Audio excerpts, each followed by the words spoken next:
Good morning, everybody. Welcome to our live stream here on lichess via Twitch. I'm International Master William Paschall, aka Slaggy. That's our handle on Twitch. Welcome, guys and girls. We're going to be playing some Blitz chess here Monday morning. It's usually a rough morning for me. Don't sleep well on Sunday nights, but feeling pretty good today.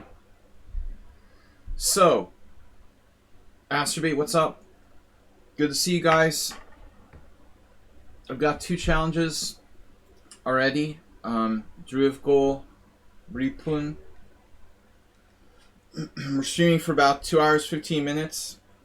Our voyage will take us about 2 hours and 15 minutes. Travel time until 1:15. All right. Let's go. Druiv Goal and Ripun, welcome. We've got challenges 5+3 only. Keep it simple, one time control, so don't ask. Masturbate, do you feel recovered from your many classical chess games? Let's take this challenge. Druiv Goal beat Ripun here. Be afraid. Almost impossible to be the first challenger. Yeah, it's unbelievable. I think it's the first time since you started trying to be first. Someone beat you to it. Alright. Tazek early here today. Yeah, man, the French is annoying. Alright. I've been playing online and I don't encounter French as much. Chesskudo, a rare visitor to the stream these days. Welcome. The European contingent. Alright. Yeah, I hate the French, man. It's brutal. I need to realize this is Blitz, though. I was playing like 10-0. My new thing is like playing casual 10-0 games with anonymous players, just for fun. When I can't sleep or something, and that's completely, different time control. It's not that different from 5+3, but feels like more time. Alright, 97. Wow, what do we do about that? Knight E7. I guess I just play A3. I mean, what is 97? Is it just bad for black? It looks just passive. So we surprised him with this 92 line. Black didn't know what to do. Not that I'm any expert. Intuitively, white is better. But how much better is white here, really? And is bishop f4 even a good move? More questions than answers. I don't think this is that great. I mean, I'm looking at some weaknesses here, but yeah, no, that helps me. I'm actually glad to see c6. Still, I guess we're castling queenside. What's the freaking plan? Yep, there is no plan. That's the problem with my position. That's alright, I'm not the only one with no plan here. The good news is that my opponent has no plan as well. And I'm fundamentally better because I have two central pawns and a bishop pair. Yeah, now he might be in trouble after placing the knight on g6. Of course, trouble is relative. Welcome, what's up? Learning Chess 673. We had a great stream yesterday. I lost some games, but we had some fun games. Interesting games. I couldn't analyze all the simul games. I mean, analyze, like, go over them for a minute. But, Schieber Spieler Classical Arena, yeah. It knocked Astrid out for the whole weekend.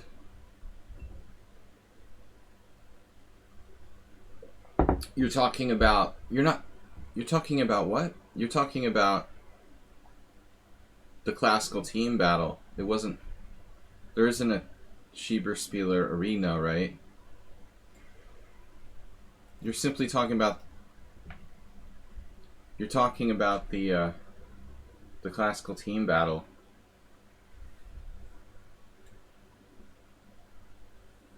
Yeah, this doesn't look healthy for black.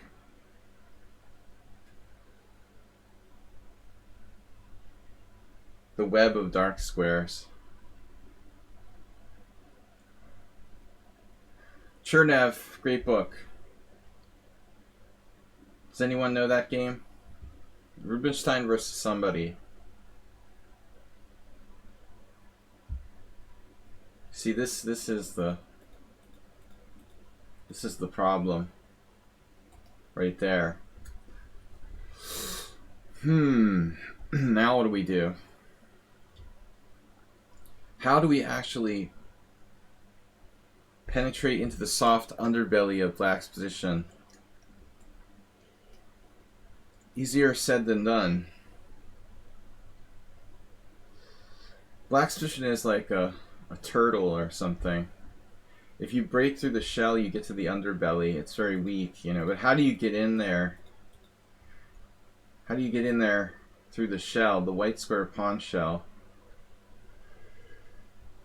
I would have like made him with queen g7, but I can't do that if I trade queens. I mean, white's better in a simple way, you know. Maybe I'm better in any case. 2 bishops, more space. Irving Chernev. You can if it's Bughouse or something, yeah. Trade queens. That's why you want to trade queens? Sort of Bughouse concept. Like, so I can get a new queen and put it on g7. Crazy ass Bughouse. Same thing. Yeah, it's hard to break through. Obviously a tremendous position for white. Tremendous. Tremendous. But finishing him off is another matter.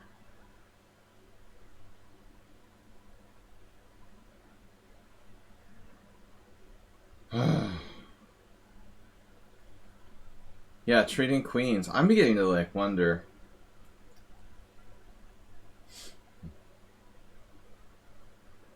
Like, seriously.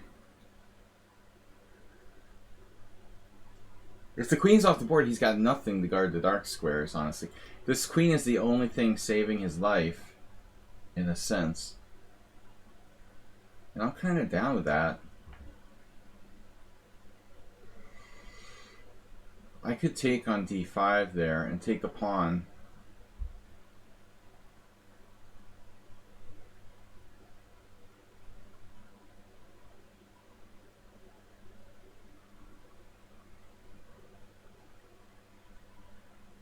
Ham for free.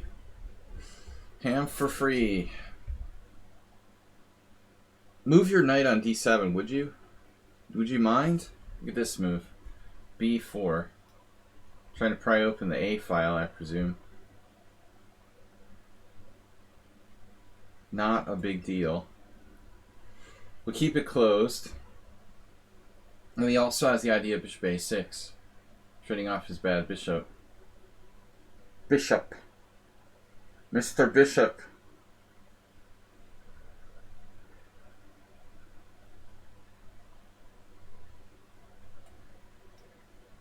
Development.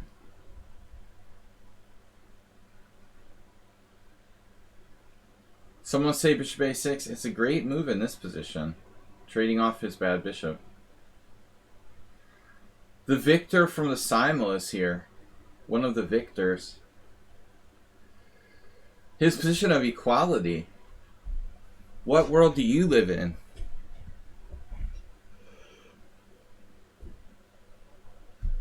Equality. Alright. I believe in equality, but not in this game.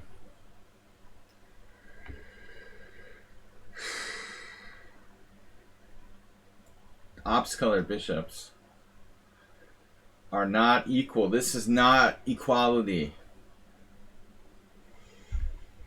That bishop is not equal to that bishop.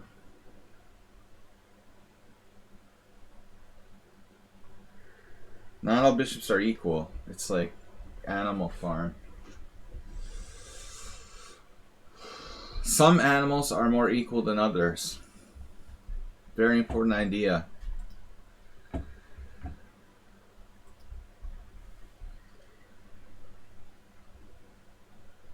What's the best move for white? No hints!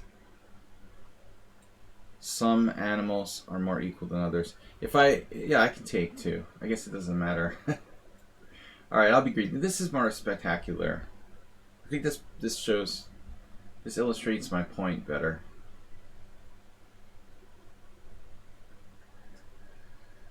This animal is better than this animal.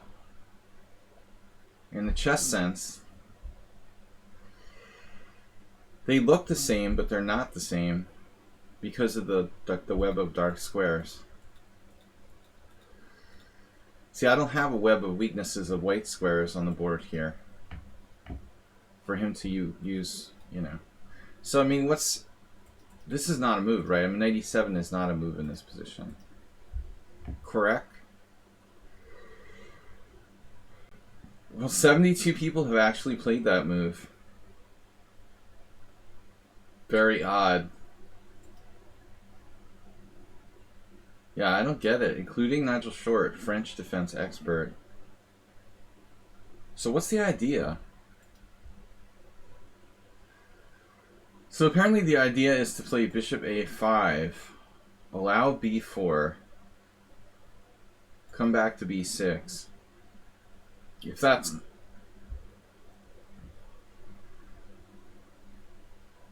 I mean, you know... That's the idea.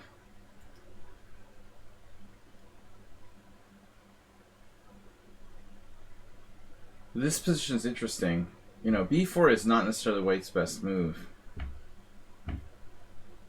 g3 has a good score.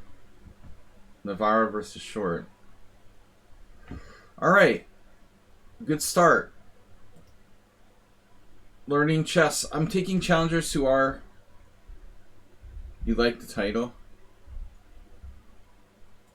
I find that they're using words that most people, you know, people are going to watch my stream just to find out what iconic means, you know? You arouse their curiosity. So like, wait, I want to know what that word means. I'm going to watch that. Ripun, learning chess, chess kudo, play like Kasparov, 196. Right. Pique the curiosity. Ripun is a subscriber. Learning chess. We don't know. Learning chess is not a subscriber. Alright. Chess Kudo is a subscriber. 6-month badge. Although he's never here. Alright, we're taking subscriber challenges first. Boom. Anyway, yeah, I don't like the French a lot, so I don't play those winnowers. And I like 92, though. Computer likes it, too. If you analyze with Stockfish, it's pretty positive about that variation. I think it's definitely white's best sideline against the winnower. Pretty solid and fairly easy to play. Alright. We're trying to branch out into more classical territory. Ripun's all geared up for 96, not faking him out. Going with the Petrov. Which I played against him before. But we want to keep him off balance because he starts getting prepared. What do I do with my 10,000? We're coming up with suggestions. We need some suggestions for channel points.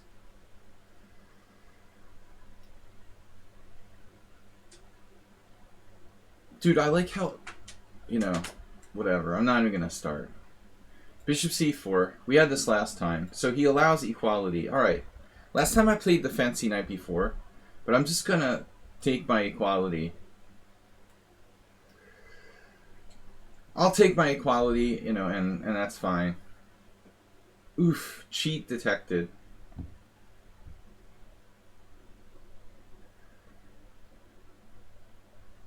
Black is victorious. Cheat detected.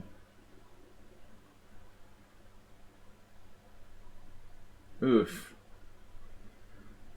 Learning chess. Don't know what that means. You know, maybe has another window open. It doesn't necessarily mean he's guilty of a crime. I don't know. But it does mean something. I don't know. Alright. Maybe he has another chess window open. It's possible. People leave windows open. I don't know. Cheat detected. Learning chess. Innocent until proven guilty.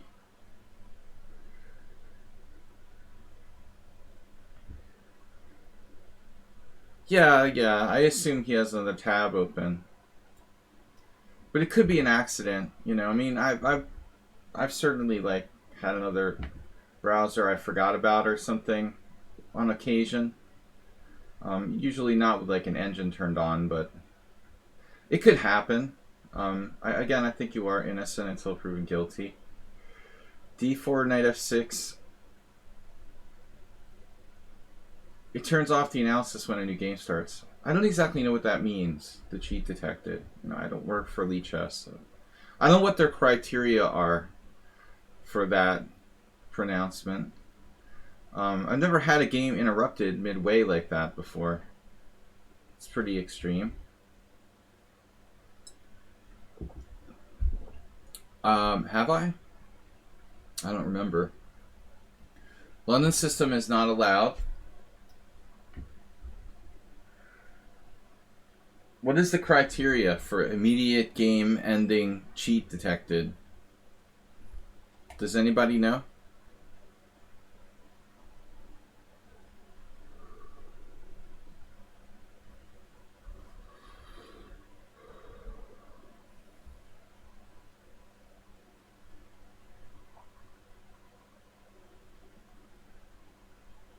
Overlay engine.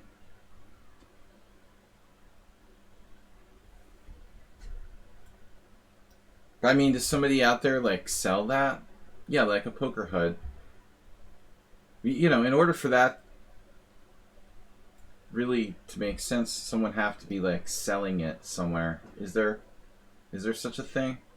Like chess overlay for sale on some websites or something? That's disturbing.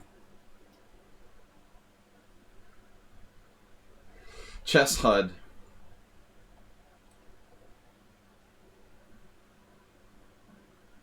I mean, I made this comment like many times now. I've kind of given up trying to like even report people because it's just too hard.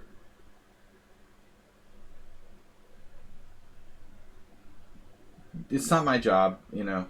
I'm not going to play online tournaments for money. That's for sure.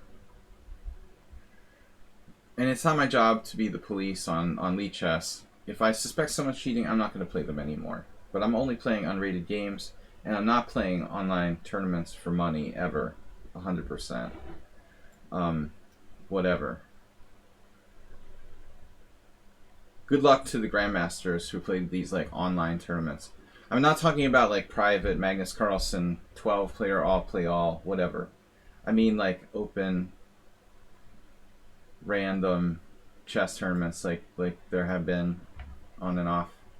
I will not do that ever. It's really hopeless. Live chess is the only place to play for money. And even there people cheat, so what are you going to do? Alright. I missed my window to play e5. I should have played it now. We'll have to find another window. Haha, get it? Window. Cheat detected. Alright. You got a free invitation to attorney where you can earn. Well, I don't really see that theoretical possibility. Even if I was a grandmaster, my chances wouldn't be good. So, who knows what the future will bring? Maybe someday online tournaments could be feasible. I just don't know how that's going to happen.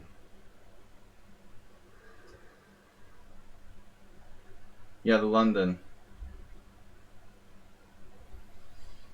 The London is banned from my channel, stream, whatever.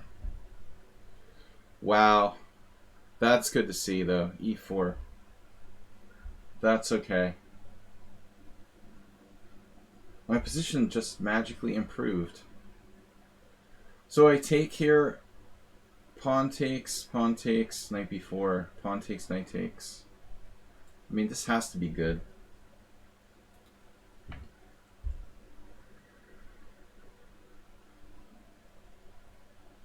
E4 is a bad move. I mean, I wasn't actually threatening anything, right? He's got this triply protected. So, he doesn't need to play E4.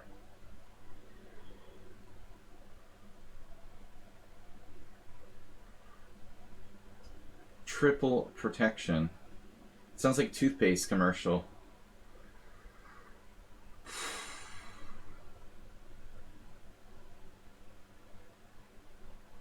Well,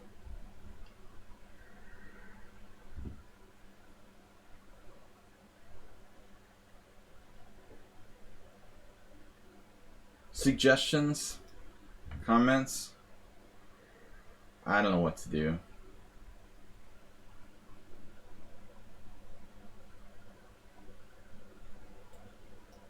You can't play the London system. It's not allowed. That was a terrible move. Castle's queenside.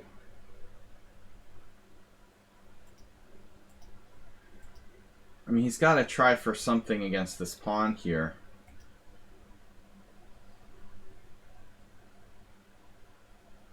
This was a good move, though. Wasn't it? Maybe not. Never mind. Yeah, I think White lost a rook. He's a little rusty, clearly. And he forgot the London system isn't allowed. That's a bad sign. Learning chess should know the London system is not allowed. Chess Kudo. Play like Kasparov. Tazek. Good simul, guys. Yesterday. Yeah, it's... whatever. We're up a rook. Free rook.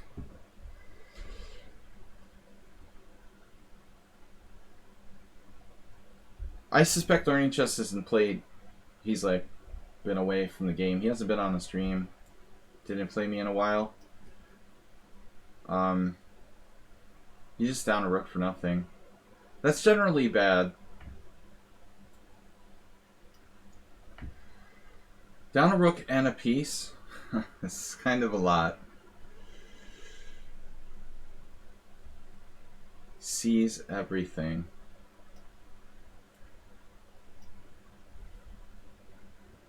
Maybe I can get my queen trapped. It's conceivable.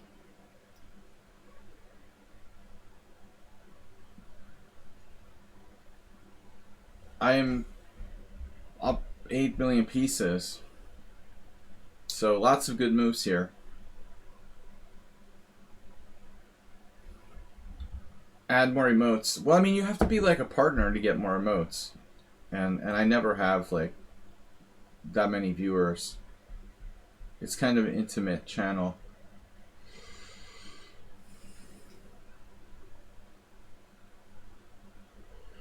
I like it more intimate. I'm not a commercial streamer. Stop harassing my queen. I guess we'll trade queens. I tell Astrobate this all the time. You have to trade queens when you aren't material. Don't give the opponent any way to come back. It doesn't like give you extra points if you play for mate. Yesterday, Eric Rosen was like streaming on lichess, and he like the title stream was celebrating his 5 million YouTube video subscribers. I was like, dude, that's so obnoxious. I mean, I'm happy for you. That's great. But I mean, you know, it's really obnoxious. Just seriously.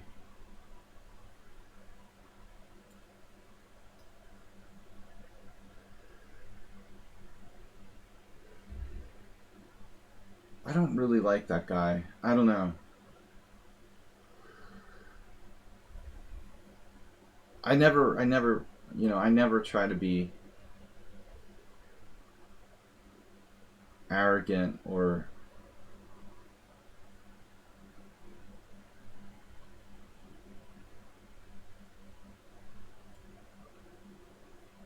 standard operating procedure. Yeah, I mean, I don't understand. Some of the poker streamers I've seen are the most horrible, gross people. I guess somehow people are attracted to that, you know. Unattractive people are more attractive or something. I don't watch like poker streams much. Sometimes there's only a few people I can stand. Chess Kudo, play like Sparov, Tezek.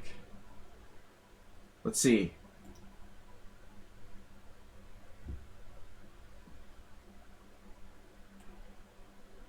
E4. Alright, yeah, French again. I'm gonna play something different.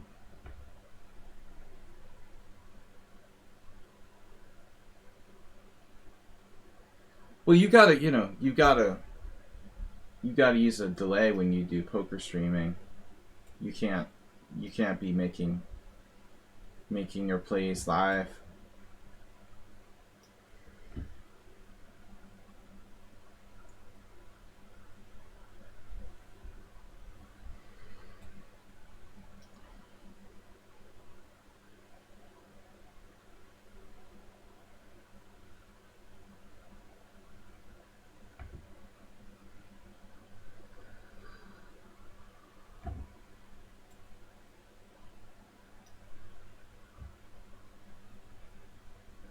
Why don't you get a winner? Yeah, well, it's the same.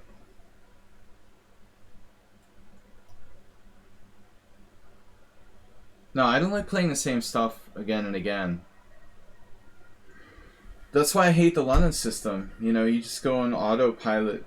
It makes chess boring.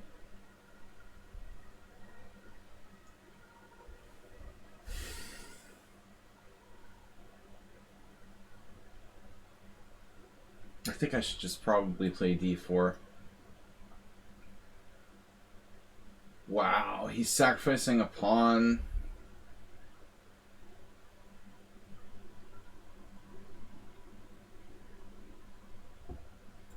Alright, I'm going to take the challenge. Well, it's tricky to balance it out, Miro. I mean, I made the mistake in my chess career of changing, like, the systems that I play too quickly. Like, say, like, I don't know. I always use the c3 Sicilian as an example. I've played, like, 6 different systems against the c3 Sicilian. And there's this tendency to, like, lose a bad game and then be like blaming it on the variation that you played. Oh, that variation sucks. I'm gonna play another one. You know, and then so every time you lose a game, you like blame it on the opening. You know, it's sort of like a way of not blaming yourself. You know, so I'm not saying like you have to change openings constantly, play a different opening every game, play stuff you don't know. You have to stick with your openings till you know them really well. But at the same time, you know, I don't condone and like the idea of playing the London system, you know, for your 30-year career and the Caro-Kann and the Slav Black every single game. Jeffrey Tubin. Nice quote. Thanks, Asterbait. Broken us up with Jeffrey Tubin. Master of Zoom calls.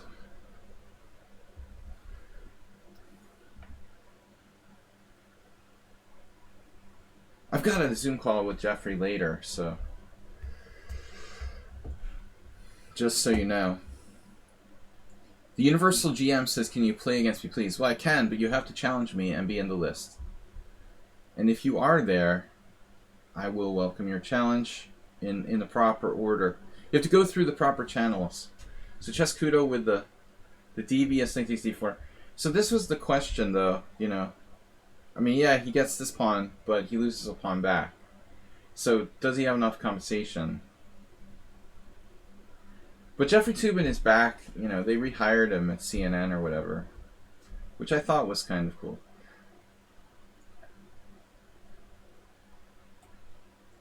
I don't know, man. Alright. Bishop f3, I guess. The Acer mate.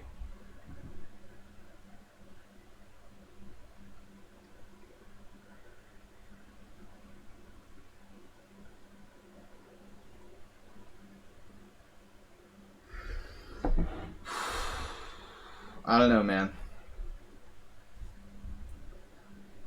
Knight takes f3, surprising move. Simplifying. But I have more pawns than you.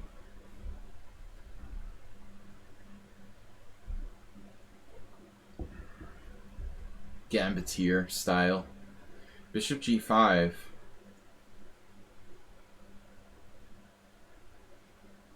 So let's say bishop g5. He has bishop e5. Some sort of compensation. This is not an easy position to win. One extra pawn. Proving I can count.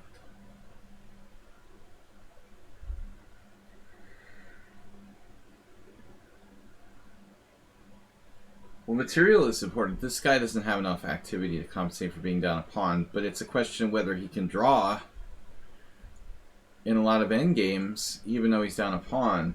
You know, he's playing for a draw here. I mean, winning would be nice, but realistically, black is going to try to hold a draw. Bishop e3, queen b2, bishop takes a7 is a concept. I don't know about if I have enough to win. Have you ever used an abacus? I have to say I haven't. I am old, though. But at least I know what an abacus is. Speaking of iconic,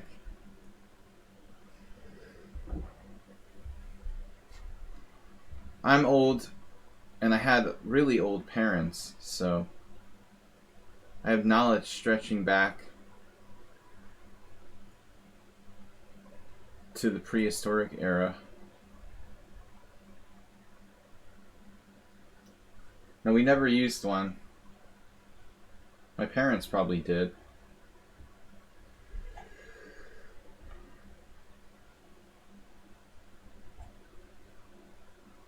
How old are you?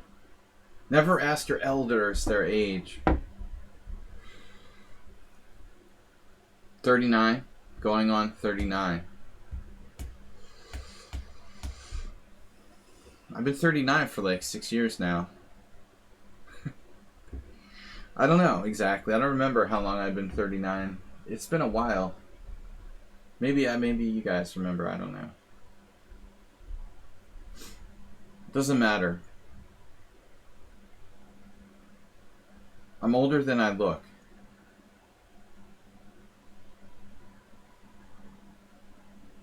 Bishop takes a7.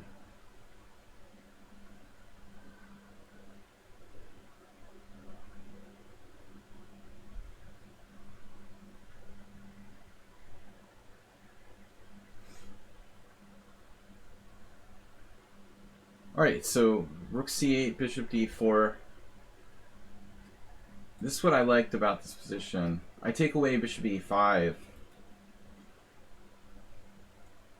That move was annoying in a lot of lines. And plus I'm threatening bishop takes f6. And his knight, you know, what's he gonna do? Like bishop e7? Which is very passive. But don't ask me if white's winning here with an extra A pawn. This is really not the best pawn in the world. Is this queen trap? No.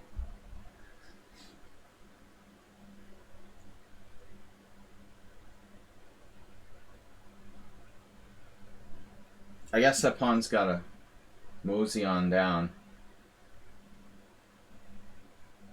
But I mean, in general, this is not the best pawn. You know, an A pawn. I probably am wrong to like actually allow him to trade. That exchange we did wasn't ideal. Now I have bishop f6 and knight d5 though, which is pretty disruptive.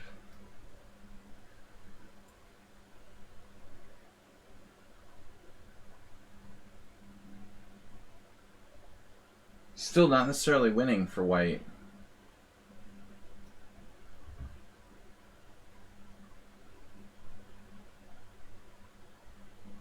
Disruptive, yes. Another tempo? No. The rook d1 is interesting. I'll no longer be on the... Yeah, I don't know about that.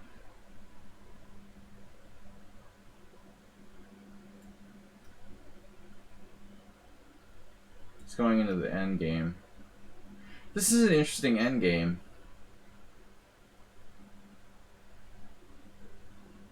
I think if it's... Maybe you should play a5.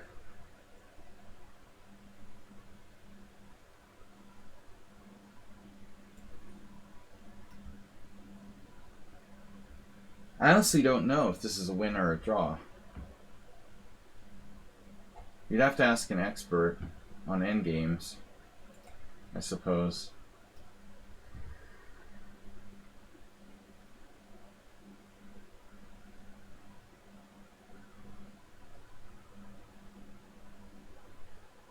Universal GM, I just take the challenges I get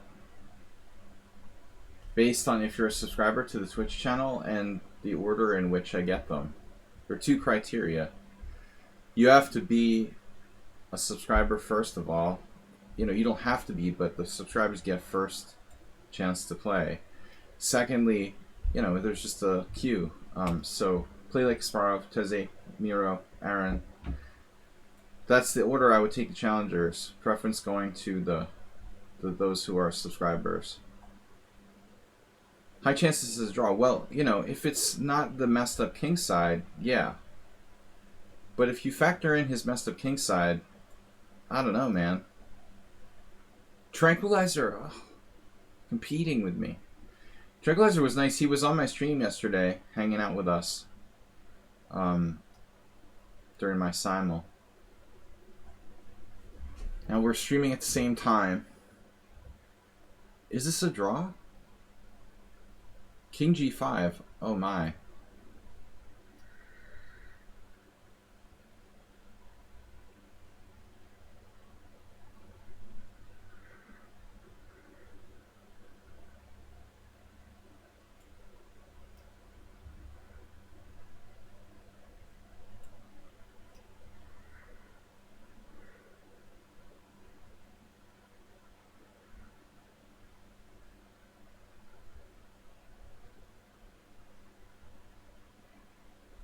You think this is a draw? Well, I think I'm going about trying to win it the wrong way, probably.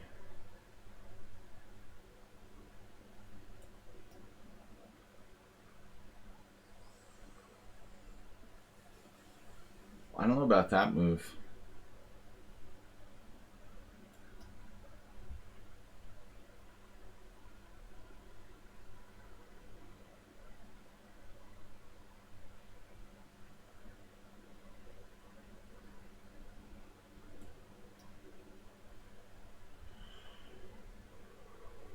Just probing.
All right, man. Tough game.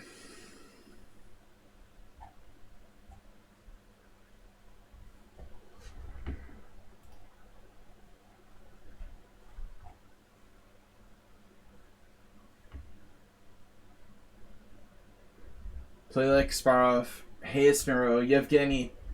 They're all subscribers. Aaron is a subscriber. Yevgeny probably a subscriber.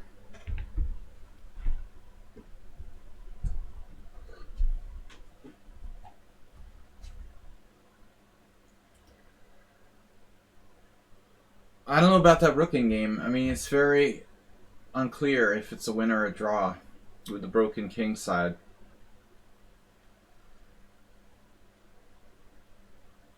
I don't know. I should know. That's probably an in-game I should know automatically. But I mean, there are like subtle differences to positions. You can't know everything categorically. King takes f4 was a draw? Wow. I have no way to calculate that.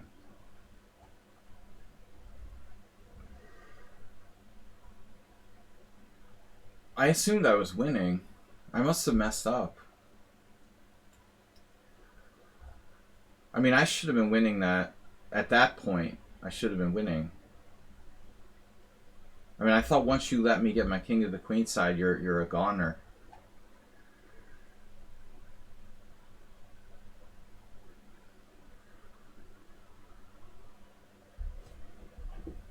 Before that, maybe it's a draw. So I think we probably made like several mistakes. Serious mistakes.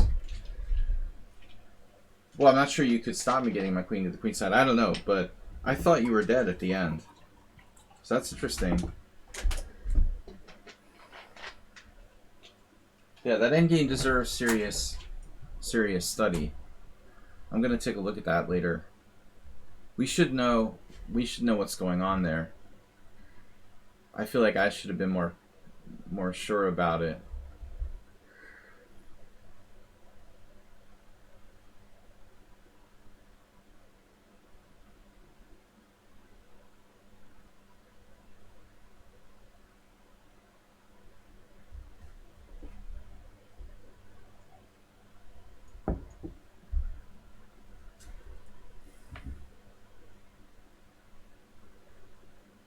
I must have done something wrong. I feel like you definitely should have been lost at that point. Maybe I'm wrong. I don't know. So A3, okay. It's King's Indian with A3. Still don't have a good system against 2C4. I like the 2C4 because it doesn't let black get like a typical French position. I mean, objectively, it's not a big deal. Canceling, resending my challenge so other people can go first. Starting to cook food. Late dinner. Early breakfast. Chess fan, thanks for being a subscriber.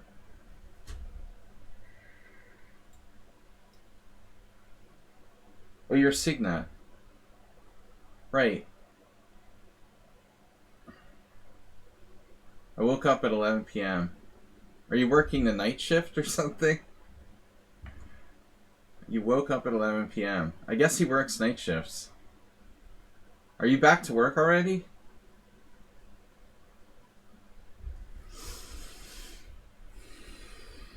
Bologan has played this. Bologan plays the King's Indian, and I know he's played the Two Knights Tango. I mean, some people refer to it as the Mexican defense, but I thought the Mexican defense was d4 knight c6. I guess not. After Carlos Torre. I guess the Mexican defense is this. That's technically called the Mechanis defense or something. d4 knight c6.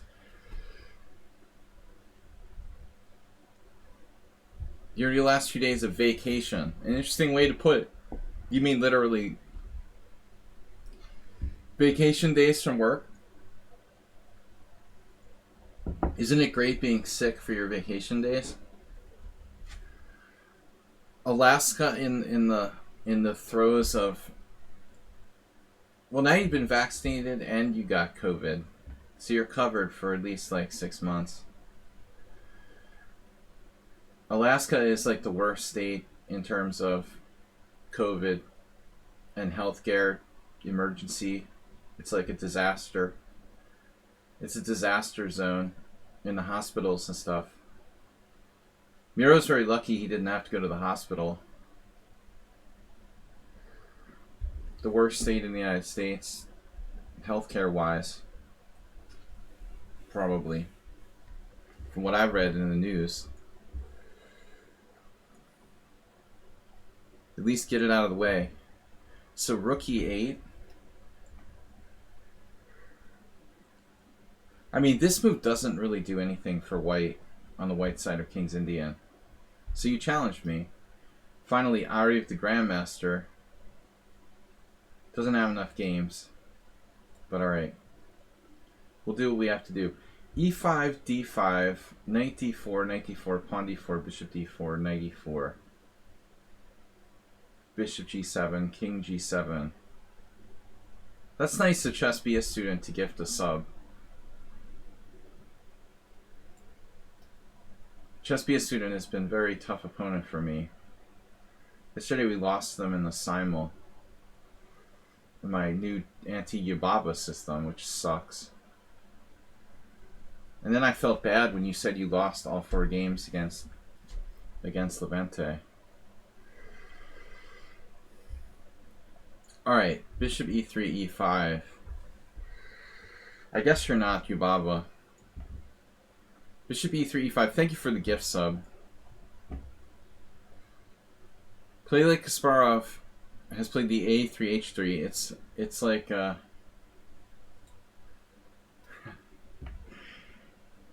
what's his name? The Basman? Basmania. Just play A3 and H3 against everything.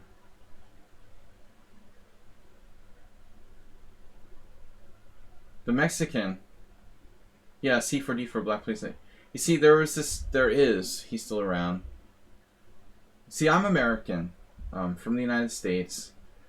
And I began playing chess in the 80s. And then in the late 80s, early 90s, Yasser Seirawan started his now defunct chess magazine called Inside Chess. And there was this, I believe he's Russian originally, international master named Georgy Orlov, who was the world's leading expert on this defense. And Orlov wrote a book called The Two Knights Tango. And basically, it became known in Western chess circles, not as the Mexican defense, but the Two Knights Tango. I always assumed that was because the Mexican defense was something different, but I've come to not be sure about it now. Now the question is Queen F6. Developing or not developing? That is the question. That is a strong queen on d4. We should trade it off. Power queen. Because combative.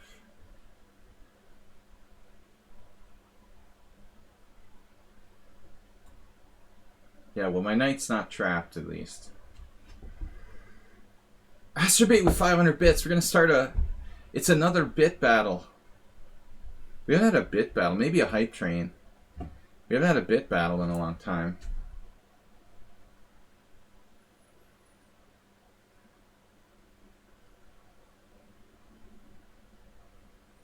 Oh man, those are the best. The Pepperidge Farm, Chessmen. Is that what you're talking about, Asturbate? The cookies? He doesn't know what they're called. The cookies with chess pieces on them? You don't know what they're called? Are you really like a noob?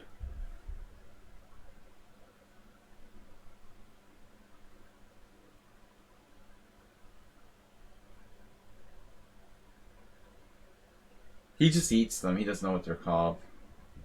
Who cares what it's called? Bishop d7?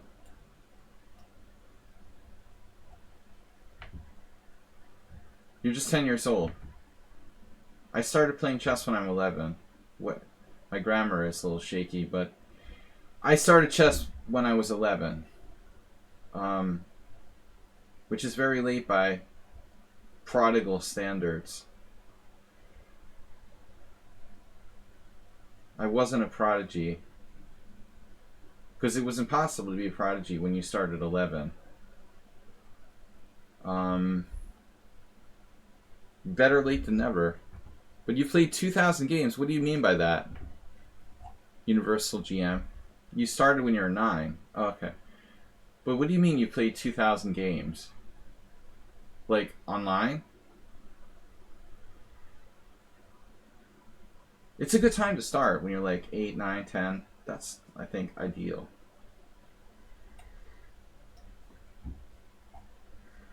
Lego started what? That's a good question. I don't know. You know, I've lived in Hungary for like 15 years. I never met Leko. Well, he doesn't live in Hungary. He lives in like Germany or something. He used to live in Hungary. But Leko, yeah, I don't know when he started.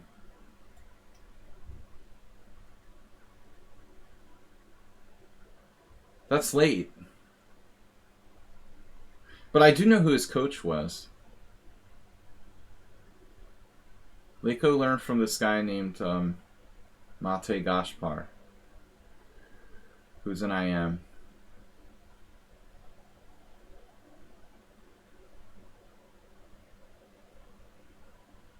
H5.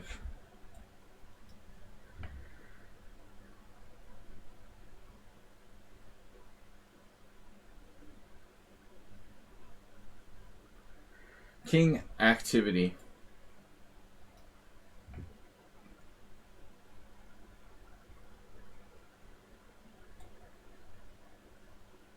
F4 is kind of dangerous.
That was a funny move.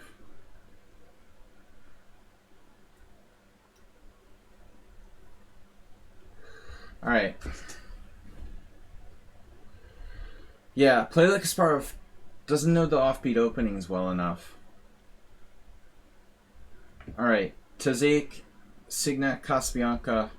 These guys are all grandmasters. I mean subscribers, sorry. Future grandmasters. But they all play like grandmasters because they watch the stream. Somebody made the reference yesterday that I always like compliment everyone. But you guys are getting better. I mean, look at the people I lost to. Most of the people that I lost to my assignment, with the exception of Chess Be a Fan, are either students or former people who took lessons with me. You know, it's interesting. I lost like maybe five simul games yesterday. Like 4 out of 5 of them are either current or former students, for the most part. So I don't mind, losing the people I've been teaching. That's pretty good. Bishop b3. The Grand Prix attack. I think I played Hikaru's dad in this position. There was this really weird game that someone found in the database. Hikaru's stepdad. And it's the weirdest thing. I don't remember the game going like what it said in the database. I sacked my queen or something. It didn't make sense. It was like, why would I sacrifice my queen against a weaker master in an open tournament? It was kind of unsound, like an unsound queen sack. I was just like, I don't remember doing that. Why would I have done that? It almost looked like somebody had changed the moves in the game, in the database, to be like some analysis variation or something. There's a lot of games that might have been altered. You can never trust what you read. Queen e1. Yeah, no, this is standard.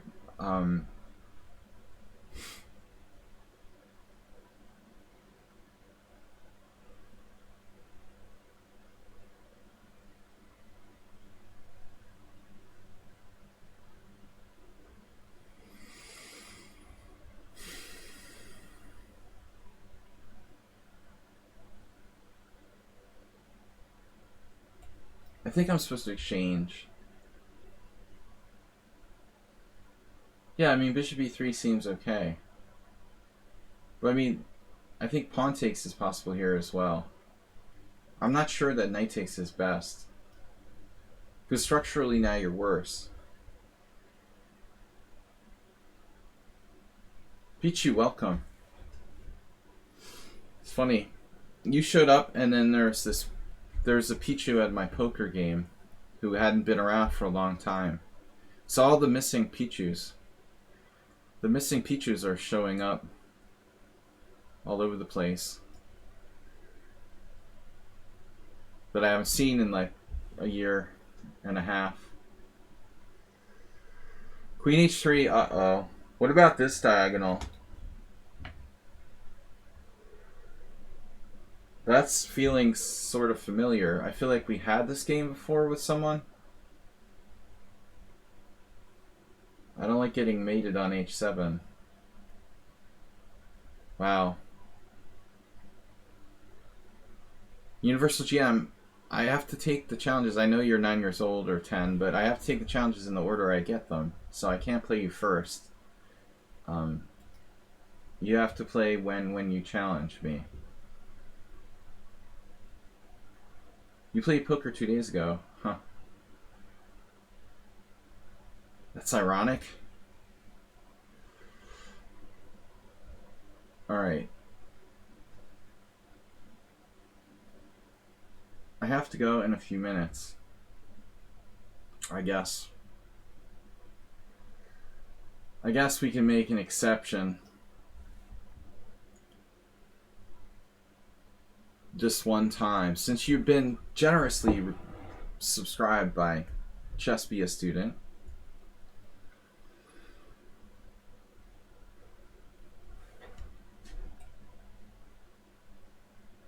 Am I going to get mated here? That's the real question. You just went back. I thought you were going to sack a piece. You have another knight to go to g5. But objectively, black is a good position here. 92 check, take the dark square bishop. I don't know.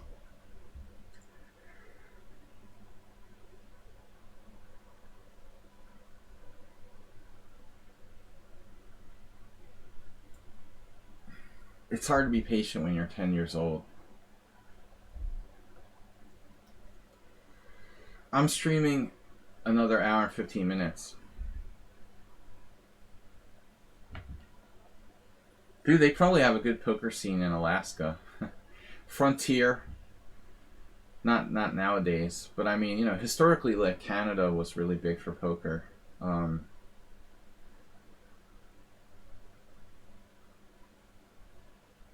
The Wild West.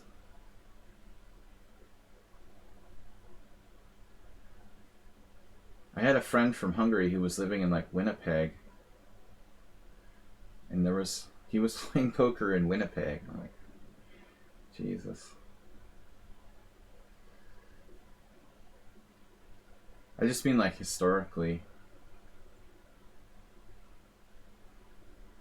Yeah, probably, like, conservative, Republican states don't favor gambling. Like there's no. What's the deal in Texas? I don't know what the laws are like in Texas, for example. All right, we got to get this diagonal open.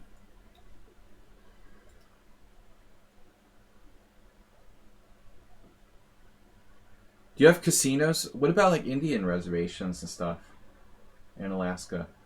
Do you have, like, Indian reservation casinos? He wants to tell me something important. You can always feel free to tell me something important. How can there be no Indian reservation casinos in Alaska? That's insane.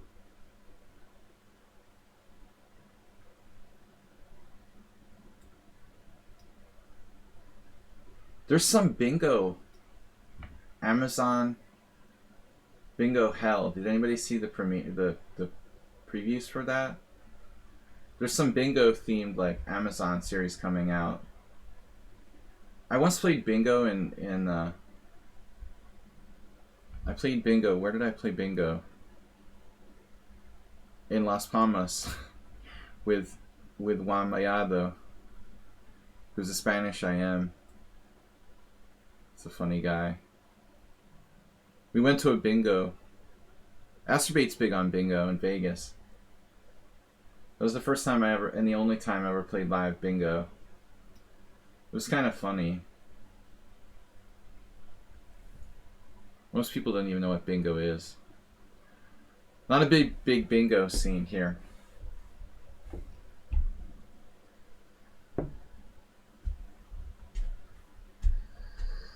Hungary has a really, really lousy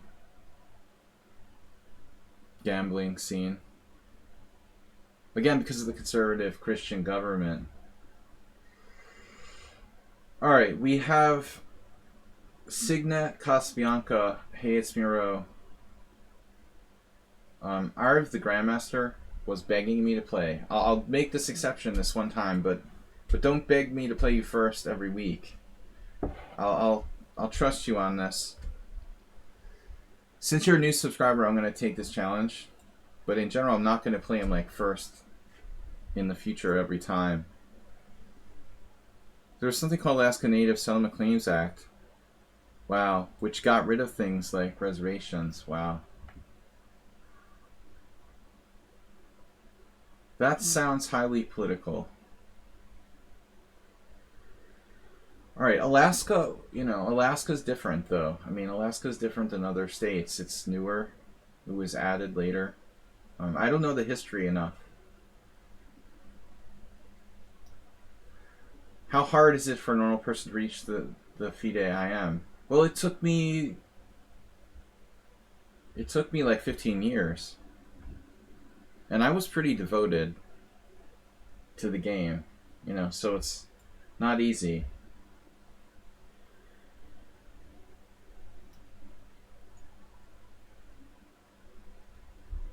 I wasn't, like, only doing chess. I also studied and got a college degree, but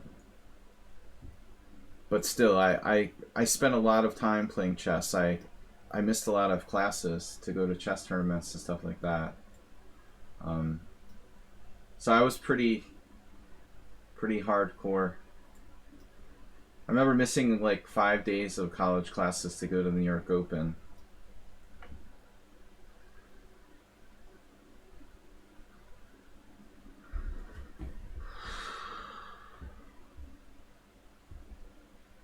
This is an interesting move. Queen b6 trying to get down here.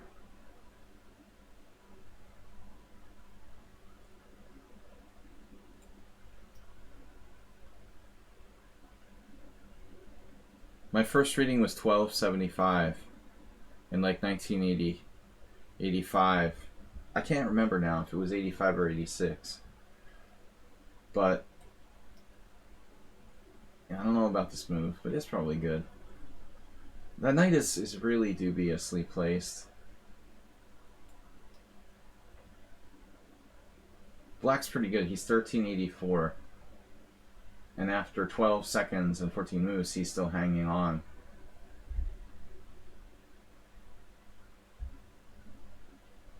Pretty good player for 1384.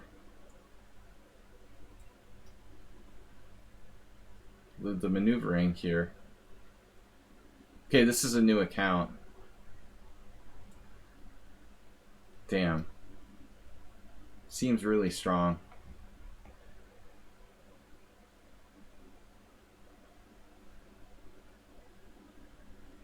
Well, when I started playing chess, they didn't have FIDE ratings below 2200.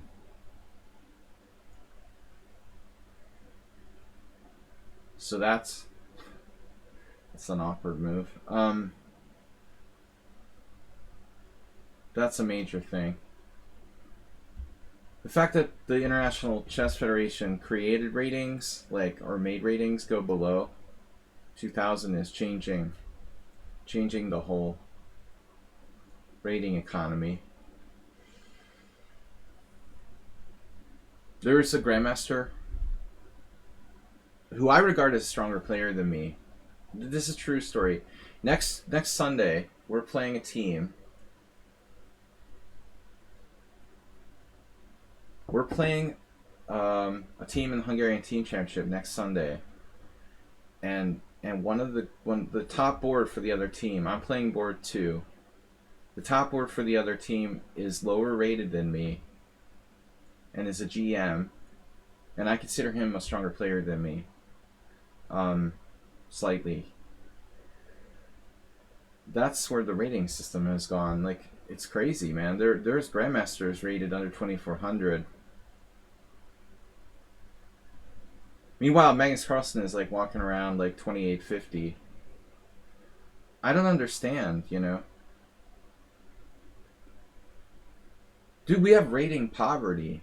You know, it's totally unfair. Like, there are certain countries, the wealthier countries probably do better.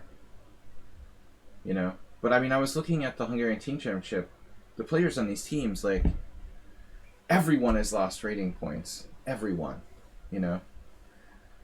It's like, there's no points coming into this entire country where I live. The rating points just go out. They don't come in.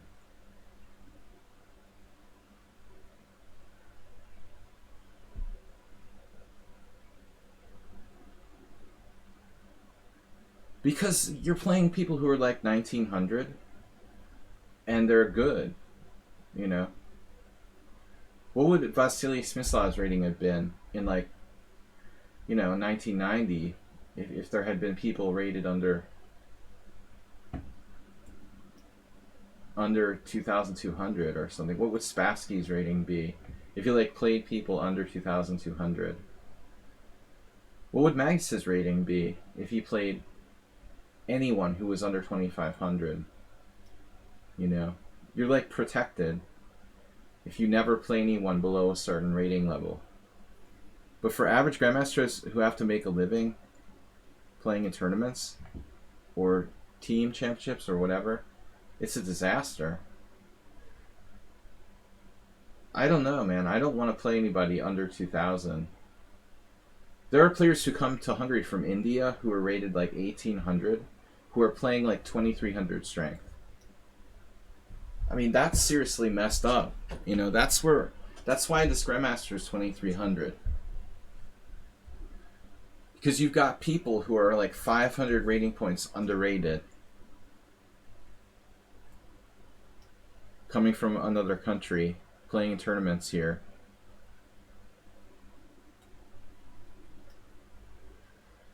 And just like robbing our rating points. You come from India, you're 1900, you're playing like a FIDE master. And it's game over for the established players. Let's just... No, I mean, these guys are really good. There's players, they play in like a IM tournament, and they're rated like 2,000. And they have performance ratings of 2,400. And I mean, I don't mean they're cheating in the bathroom with a phone. They are literally 2,400 strength players. But they just like play tons of tournaments with no FIDE rating. They just don't play in FIDE rated tournaments. The problem is that FIDE charges money to rate their tournaments. And this is a big problem. Imagine in a country like that isn't wealthy, you know, they can't afford to pay tons of money for every tournament to be rated by FIDE. So you end up with this problem. There's all these people that are just massively underrated. FIDE shouldn't charge money for titles, and they shouldn't charge money for having tournaments to be rated. I mean, you're basically hurting the game, you know. You need to encourage people to play and get companies to sponsor chess. It's not like, you know, the Chess Federation should have to pay for tournaments to be rated. Some company could pay for that. I mean, they just need to do a little bit of work to find sponsors. You lost very badly, but you're supposed to lose very badly. You're 1,400 and I'm 24. That's the way it works. So that's why, like, next week I would be playing a 2,300 Grandmaster, who I respect. Though I won't be playing. I'll be playing second board. But I could be, you know. I'm ruthless, crushing those 2,300s.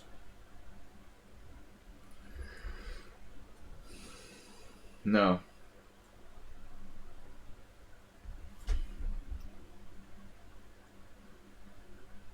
Slav main line. But this is a strange move. Prem says, I don't play FIDE rated tournament. Right, you live in Malaysia, right?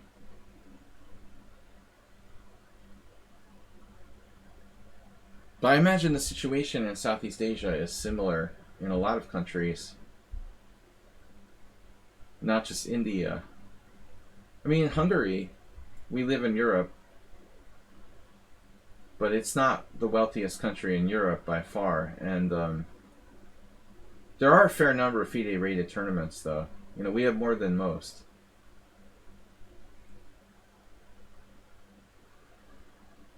I've never played a FIDE like Blitz or something like that.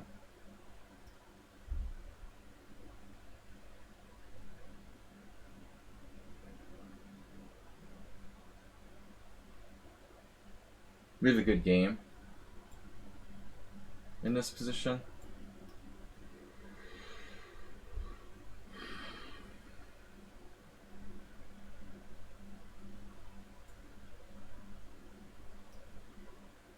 So Signet is super fast. He doesn't seem to have a lot of theoretical knowledge. Maybe Bishop G5 didn't do anything for me, but what happens on like Bishop H4?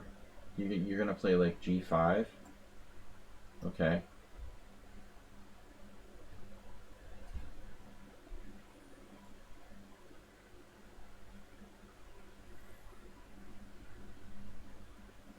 Well, Malaysia doesn't have a big chess culture like India, you know. You're not going to get that many tournaments. You don't have enough players. It's a totally different it's a totally different biosphere, you know. India is like one of the most chess popular countries in the world. CNET blundered. No takebacks. You played a Malaysian FM once? I played, yeah, I did. I played an IM. Moss.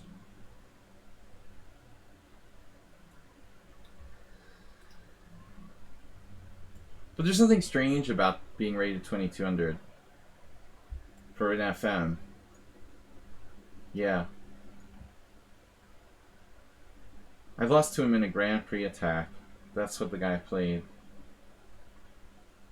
That was my first game in Hungary. No, it was my first game in Budapest. I thought you probably heard me tell that story before. It was an IM tournament in Budapest in 1997. Literally, my first opponent was from Malaysia.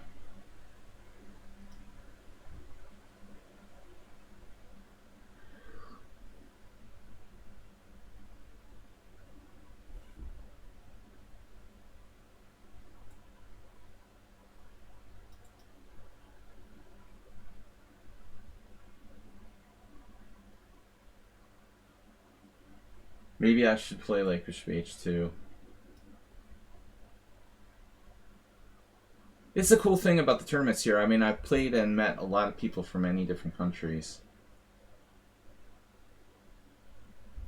But the problem with FIDE Master is that they wreck the title for the sake of money, you know. When I was coming up, like, you had to be... It was hard to become FIDE Master because FIDE Master used to be not just you had to reach 2300, but you had to reach 2300 and then maintain it over a minimum of 27 games, which is not that easy to do.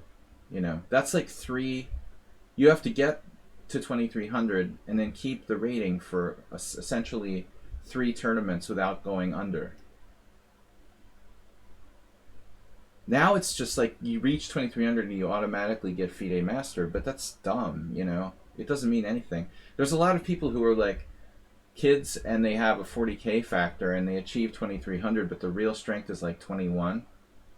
And then they get the FIDE Master, but they're immediately like going to fall back to 2100.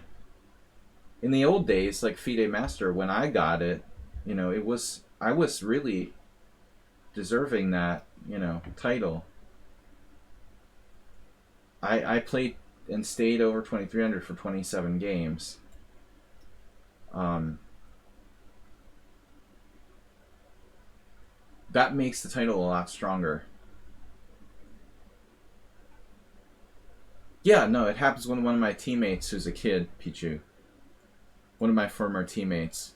He was literally 2100.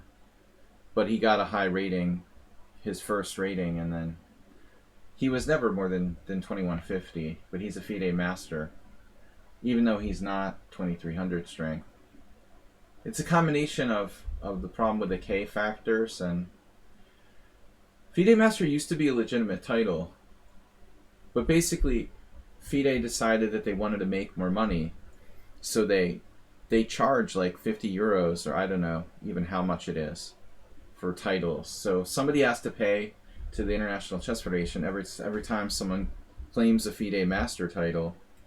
Someone has to pay that fee, and FIDE gets another 50 euros in the coffers or whatever. That's why they made the requirement easier and took away the 27 games. It gets donated by the Chess Federation usually. I don't remember. I think I had to pay for my own. I don't remember. I know some people who literally didn't want to pay the 50 euros. So they're like, screw it. I don't care about being a FIDE Master, whatever. I'm not paying 50 euros.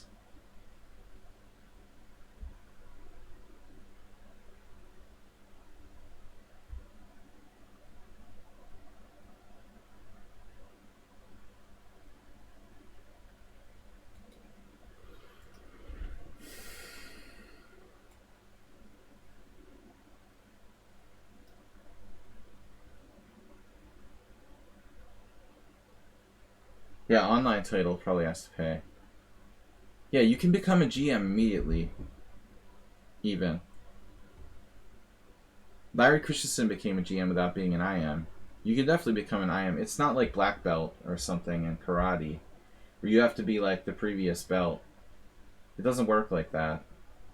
You don't have to have like a brown belt to get a black belt or whatever. You just go directly.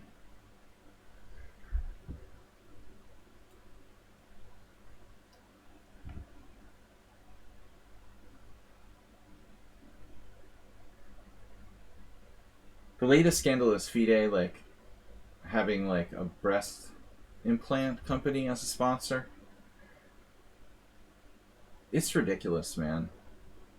Magnus is like raking in the dough, and this FIDE, International Chess Federation. First of all, it's like corrupt, so no legitimate company wants to like, sponsor them. That's why, it was historically extremely corrupt. Maybe it's a little better now, but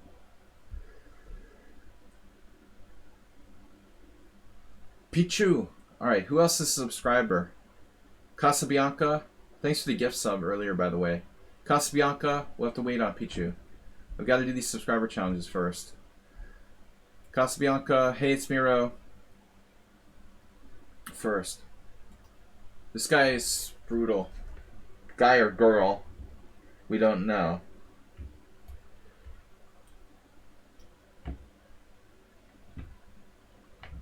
Did I play like a 1300? Well, no, not in the first half of the game. I thought was very, very solid. Maybe toward the end. Who plays this? Queen's Indian. Accelerated.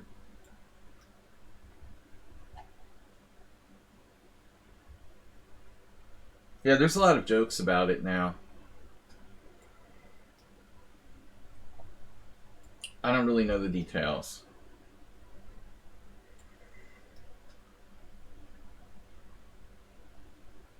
Could I play Queen A4 check there? Would that be a good move? Queen A4 check, Knight C6. It misplaces Black's Knight on C6. I'm not going to win a piece, but it might be interesting.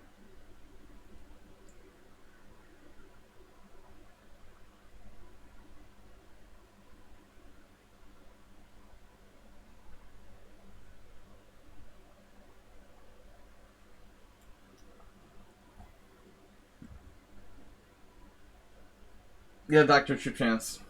Cosmetic surgery is where it's at.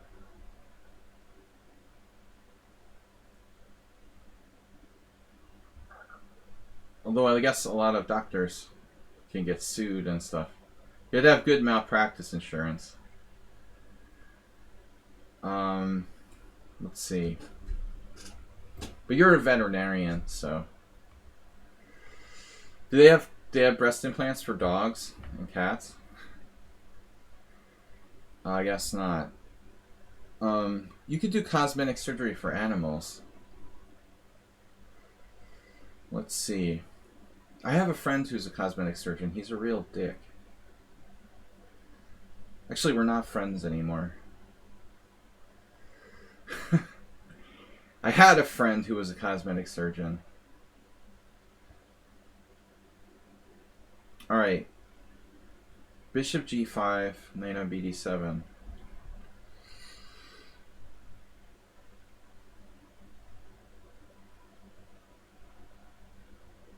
What is this opening? Alright, I'm just going to play on intuition here. I don't know. Casabianca, very good, fast player. Political differences.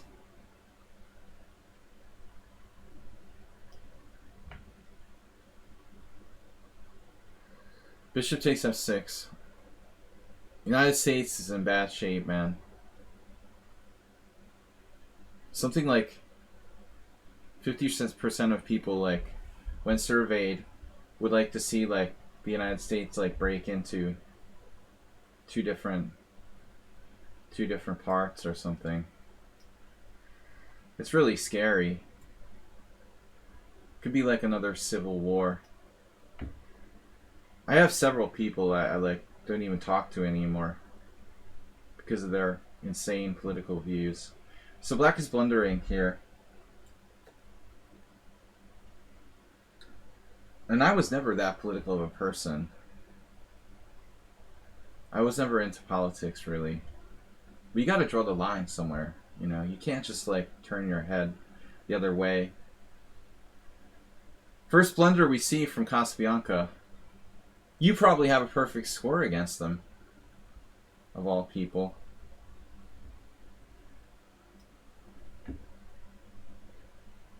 I guess when you use 12 seconds for the whole game, you're bound to make a mistake, right?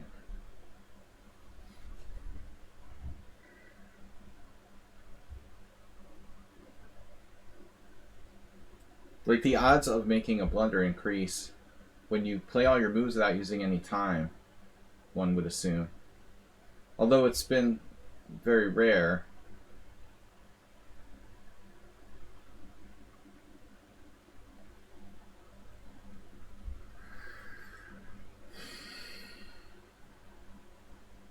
Schieberspieler in the house.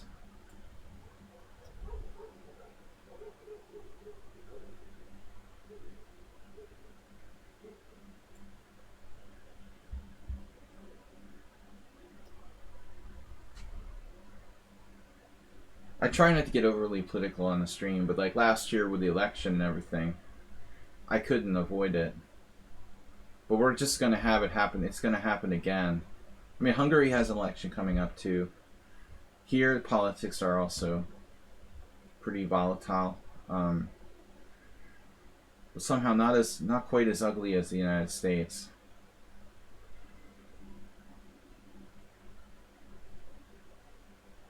Anyway, we're here for a chess stream. Pawn takes d5, bishop takes e2. Do you know who this is? You're unpinning yourself. So what am I going to do? He's unpinned. Gotta be careful.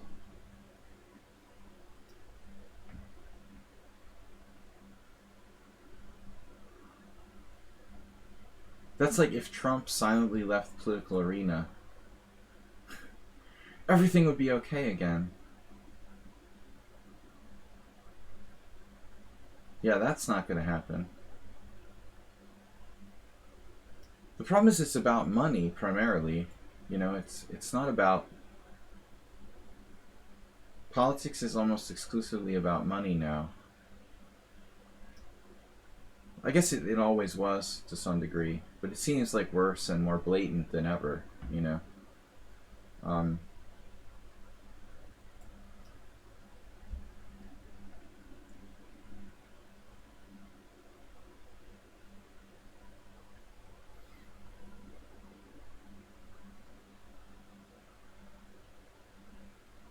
don't know, I mean, is this player like an IM or a GM or what? What is the deal? How can they play the whole game in like 1 minute and almost never blunder?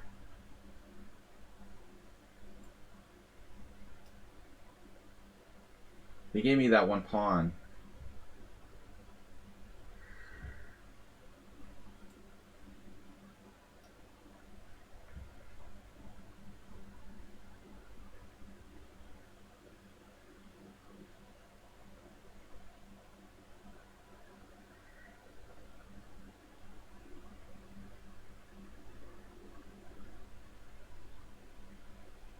It's not because Donald Trump wants to be, you know, active politically. He just wants money. I mean, it's the greatest business in the world. This is the greatest business in the world he ever found. Scamming people out of their money.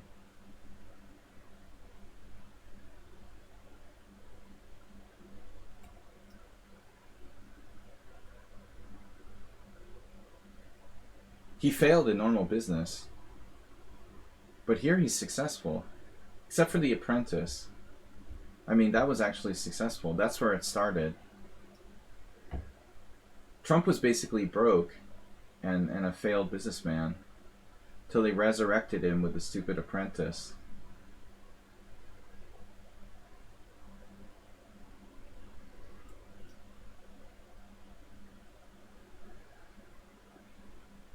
It's unbelievable.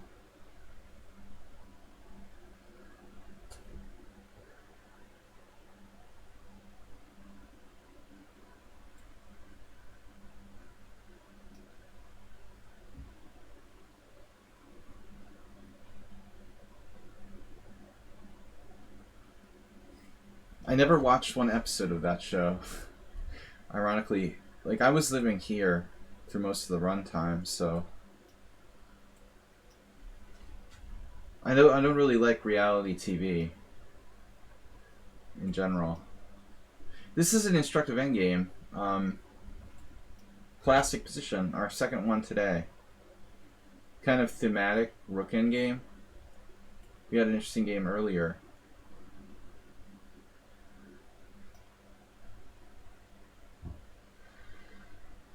Well, it all depends. I think the best pawn is a b pawn for white. I'm not sure this is a draw. Whoa, I guess it's a draw if I drop that pawn in particular. It's probably a draw.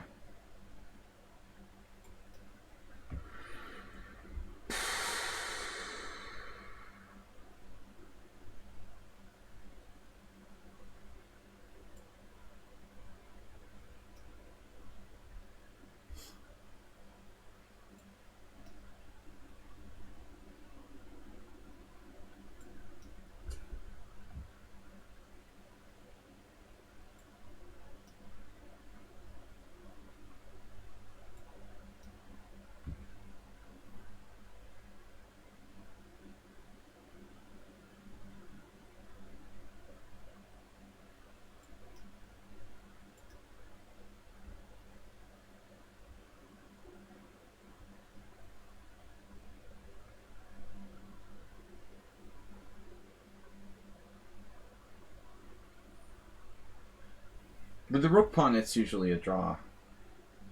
If I had a b pawn, I feel like I misplayed the ending though. With the kingside pawns, Peter says it's just a dead draw. All the way. I'm better by 1.1. Okay, I probably misplayed my kingside pawns here. I really need my rook like on f3 though, you know, to defend the base of these pawns and then walk my king over. But I can't. You know, I can't play f3. If I play h4, then my g pawn's weak. So I think it's a draw. I was winning earlier. That's a pretty messed up game. Alright. Hey, it's Miro. He's just too fast. But black clearly experienced player. If they have the technique to draw that without even, you know, using any time.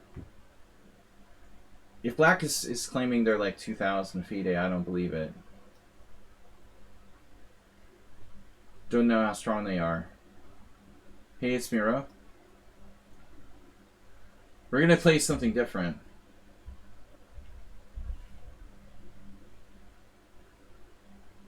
No, I mean that's normally a draw, in general. You can't like blanket statement every position. It depends where the pieces are. The wall.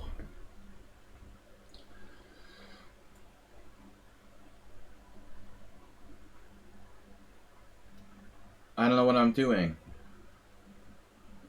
Someone told me this is the best system for black against a Rossalimo. Whoa, what is that? What is that? Secret weapon. It's not a Rossalimo anymore, ladies and gentlemen. Hatesmere was playing the open Sicilian of some kind. What is this? Theoretically.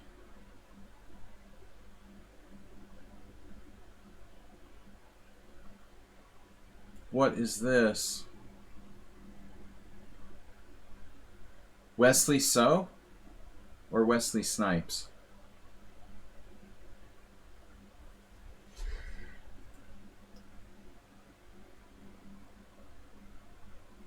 Okay, neither. I don't know what I'm doing. I've never played this line. I just decided I was sick of the other lines. You gave up pawn for free and was lucky. Yeah, you were ready to resign, but you got lucky. But you're playing the whole game in 1 minute. I was down to like 30 seconds. And the endgame is a dead draw. But the problem was, I know that I'm winning with the pawn on d5, but I have 30 seconds and I'm about to lose on time. So I'm like, okay, well, I guess I can outplay him in the rook endgame, even though it's a theoretical draw. I'm watching my flag go.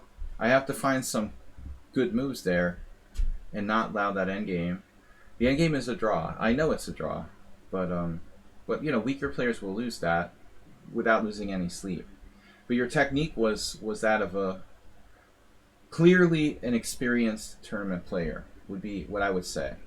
What I saw there at the end of the game was that Chess Be a student has to be at least a 2200 FIDE player to quickly execute, basically very strong knowledge of that endgame and quickly. That's not an easy draw, but it is a draw.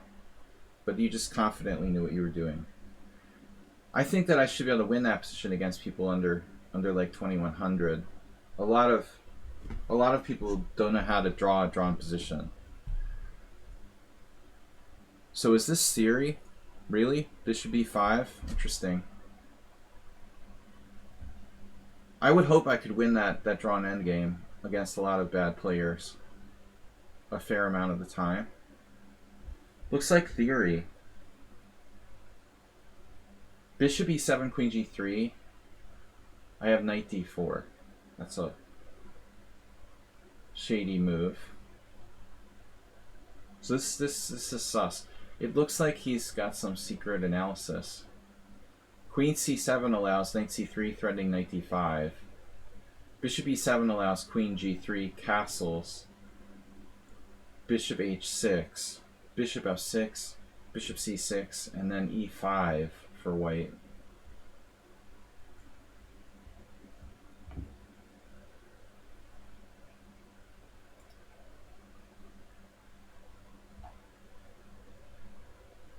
Magnus wins drawn positions all the time, man. I mean, that's why he's 2800.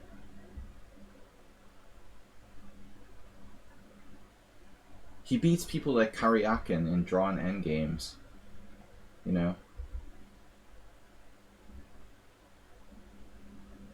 this is increment. I shouldn't be losing on time, and certainly not in like, a pawn up endgame.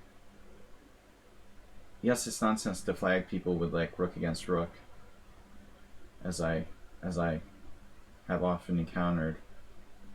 Queen c7, knight c3, bishop e7. Queen c7, bishop e3. Sorry, knight c3, bishop e7. Knight d5, take. You can't do that though. I mean, I doubt he can sack a piece there, though it almost works. Knight d5, take, queen e5. I might have a sneaky move. Yeah, I kind of doubt that. Let's see, queen c7, knight c3, bishop e7, and then knight d5. I'm not believing you. And we've stopped queen g3, bishop h6 at least. This bishop isn't supposed to be on b5 in an open Sicilian. So black should be okay. But I mean, I've wandered into some kind of variation that I don't know. I never play e6.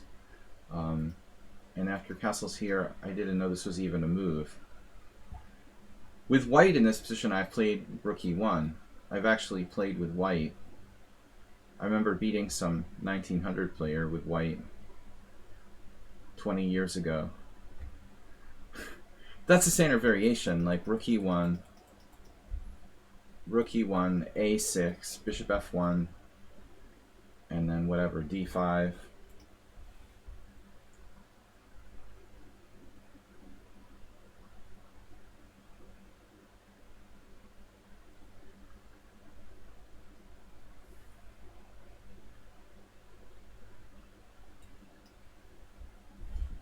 So white's better. Doesn't seem fair.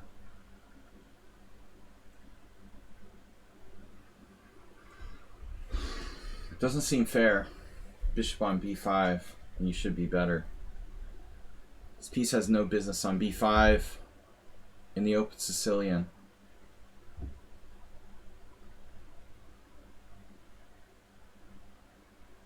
Drawing a drawn position isn't fun. But seriously, if Magnus, if he wasn't so good at like winning drawn positions, he would be like 2750 or something. He probably like at least 100 of his rating points are from like winning drawn positions in the end game against 2600 plus players. He has to at least owe 100 rating points to that. No?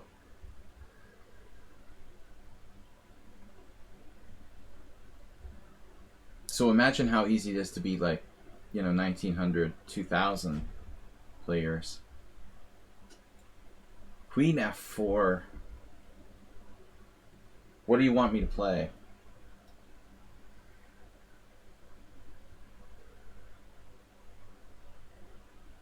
This isn't like, oh, I'm a tough guy, I don't want to trade queens. Trading queens is bad. It leaves white with total domination of the d6 square. Some people have this mentality like, I'll never trade queens. Someone on Sound does that. I'm totally neutral about trading queens or not. Unless I'm like clearly better spatially or I have a good reason.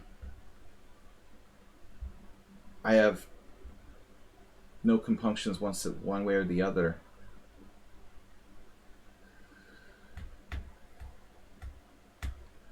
Alright, so white's got more space. Nice central pawn on e4. Principled position. But as I mentioned earlier, Hayetsmir wasn't the only people who get some time pressure. We're on move 11, and I've got a minute 45, and he's got 22 seconds. That's a relaxed feeling. It's nice to play against someone else who uses more time than me. I'm usually in ridiculous time pressure. Now a4, and we have like kind of classic Sicilian. The other question, should he put his bishop on d3? Possibly not here with the file, I guess. Bishop h6.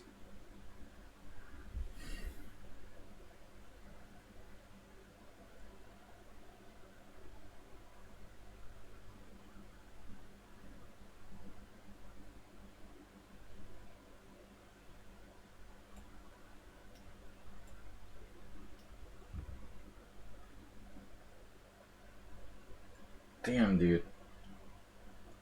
No problem. Just throw the h-pawn.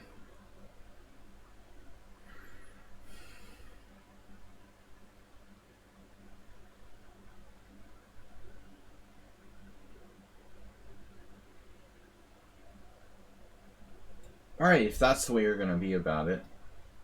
I guess I chose the wrong plan.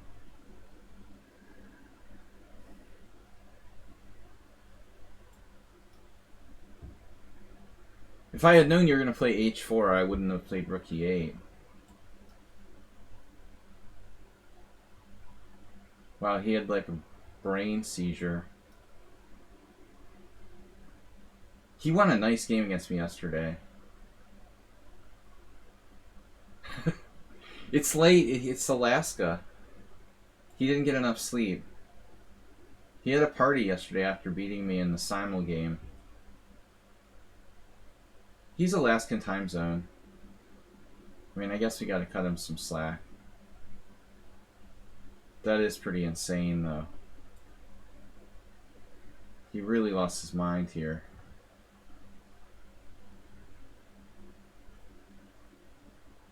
One of his worst meltdowns ever. Definitely. That's about as bad of a meltdown as you can do. This is like Chernobyl style.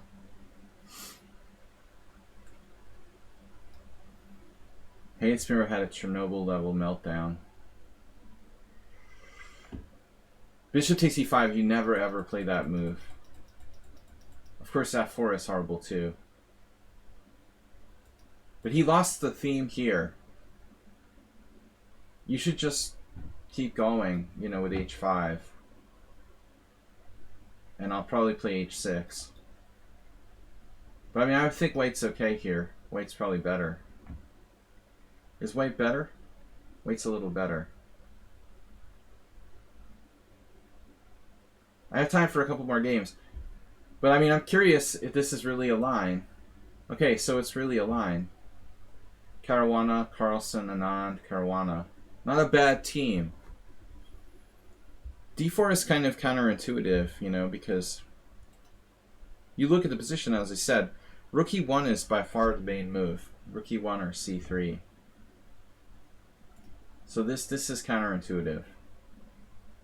But there is some logic to it. I mean, my knights are bottled up, so you're opening the game. Problem is your bishop is misplaced too, and you don't really want to give up the bishop pair. So where do we leave book? I played a rare move, knight takes d4. Computer hates this move. Karpov, Anna, whoever that is, played it. Well, if Anna can play it, I can play it too. Yevgeny Sveshnikov, who passed away recently. Rest in peace.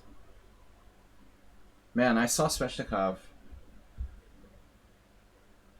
When I played him in like 1995, he was like, he seemed old back then, and he wasn't that old. He just like looked old. It was weird. In 1995, when he was like 40, he looked like he was like 60 to me. Anyway, so this is theory. Knight c6, queen e3. Queen c3? There's a weird move. So you're just staying on g7. This is like home analysis. Yevgeny. The real Yevgeny, please stand up. Will the real Yevgeny please stand up? And then some. Wow, only 3 games for this position happened. Is that exclam? Yeah, queen c3 is exclam. Yevgeny home analysis. He beat Karpov. Probably a rapid game. I don't think that Karpov played in serious tournaments. And Sveshnikov liked to play rapid. Alright. Let's move on. No games with queen e3. Interesting. It looks like a good move too. Hey, it's here maybe improving. Theoretical novelty. You know, you can play queen g3 here. That's classic, but no, I think this was correct play. I didn't really like queen f4. It's unbelievable that you played the same move that Christian Meyer played in 1998. I don't know, this move feels wrong to me. Alright, next game. Sumaher. I'd like to get the... Who else are subscribers? Bradinsky's a subscriber too. Alright. Bradinsky, Sumaher. I'd like to get that game with Pichu because he hasn't been here in forever. You channeled Alpha Zero. Queen f4 seems weird, honestly. I mean, you can play queen g3 and be slightly better, but I guess he didn't want to trade queens. But I need a new system against the Ross Limo, so not happy with the g6 really. I lost to Mr. Slow yesterday in my simul. Really bad game. Trying to play g6, which I really just don't know either. Schieber Spieler, Ross Limo player.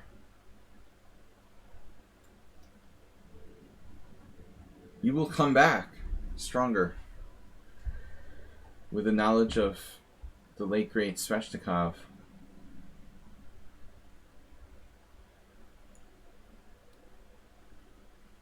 I couldn't believe it when I saw his age when he died this year. And then I counted back to think about how old he was when I played him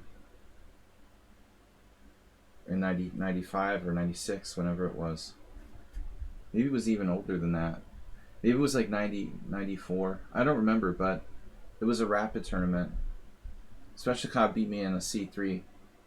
What else? The C3 Sicilian.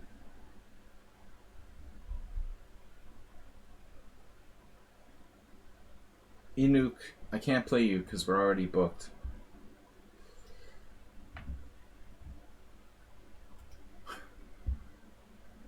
Dude, what is going on with these guys? They're like two guys that are the same person. But anyway, we're already booked up. Oh, it's two different kind of challenges. I've got to leave, and I might or might not be able to play the 3 challenges I already have, so it's too late for new challenges. That's the only problem. It's too late for new challenges. Buddy.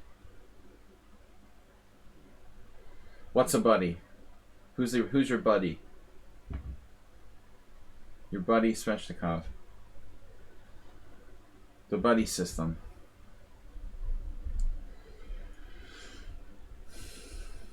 He beat me with this that annoying knight A3 variation of the C3 Sicilian, where you got a face hugger on B5.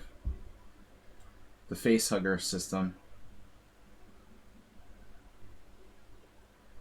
I couldn't get it off my face. They tried to call in the emergency workers. Okay. Rook B8. How about that? How about I castle?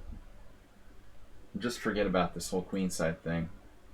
Do whatever you want over there. I'm all worried about knight A4, but I think I can't prevent it anyway, so I might as well just live with it. If he goes knight A4, knight B6, okay, fine, whatever. Do what you want.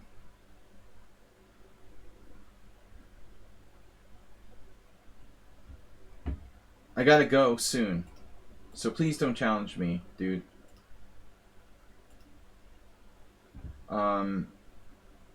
You can challenge me, but I'm never gonna accept because I have to leave. It's the way it is. I have to go to work. This is what I do for fun. What are you saying?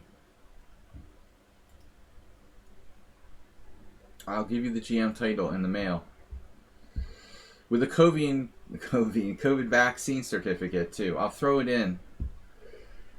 With every 2 COVID vaccine certificates, I'll throw in a free GM title to tier 3 subscribers. There was some doctor who got arrested. No, I guess they weren't arrested, although I thought it was a crime. They were giving out COVID vaccine certificates blank to people. Some retired doctor. Nice.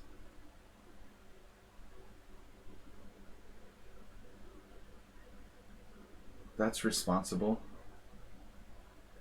They had their medical license revoked. This is happening in the United States.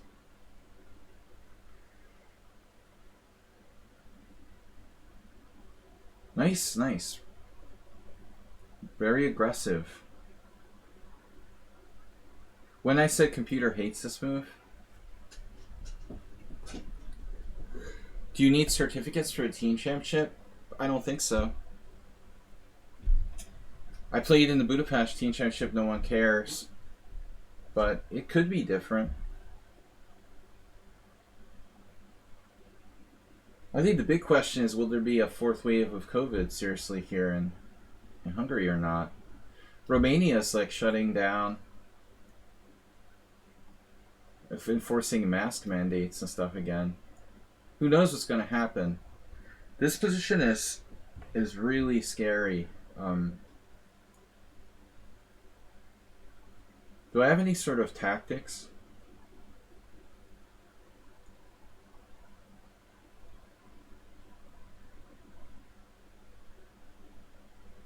Yeah, I didn't anticipate any kind of serious requirements of showing your vaccine certificate for Hungarian Team Championship, but I mean, I don't know. It's possible. The the Hungarian Team Championship is more serious than the Budapest one, maybe. They messed up my card, and it says that I just have one vaccine, but I actually have two. I have to go to like the mayor's office and have them like correct it.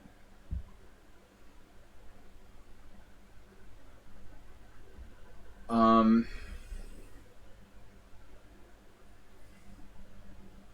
boom. E5. Queen E5, Knight G4. That's stupid. That's stupid. How about an endgame?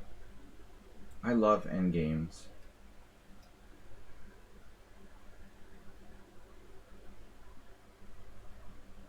Yeah, no, my wife got her third one. I got my second vaccine in July, so I don't think you should get your vaccine booster shot too early. The science isn't clear on it, though. It really isn't.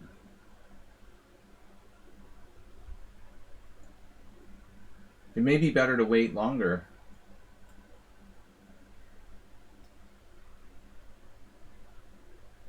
I don't even think the third booster shot has been approved by the European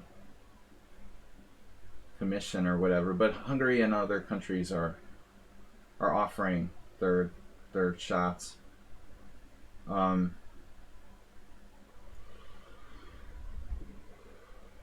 I guess if you want to travel, it's necessary in many cases. Romania is requiring like mask in the public spaces, and I wonder if it's going to happen here again.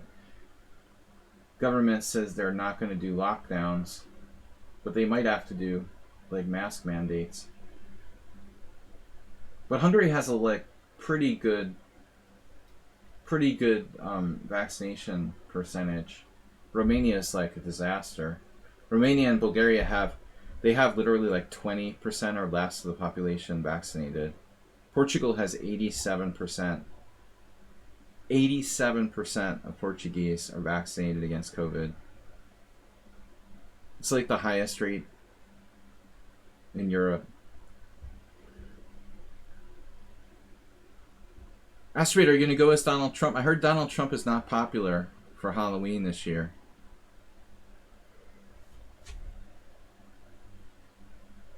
They're not selling out of Donald Trump costumes.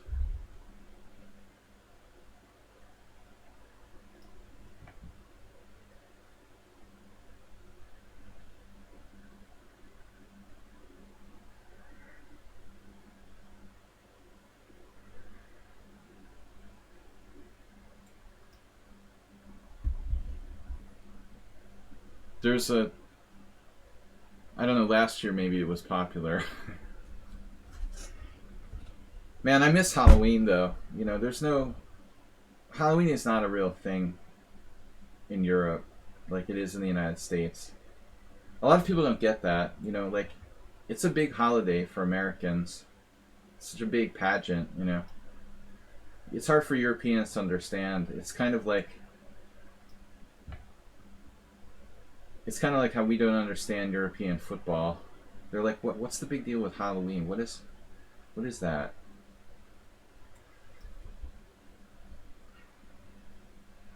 All right. Bishop takes. Where's the mate? Where's my candy?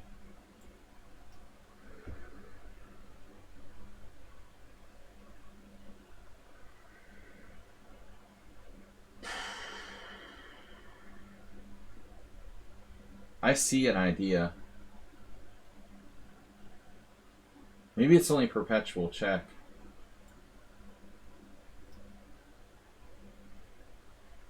I have time for at least another game.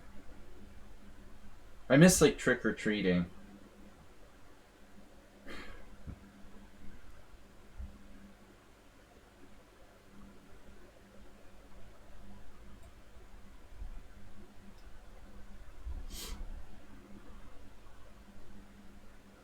People don't go trick-or-treating. What about in England, I wonder? Is that a thing?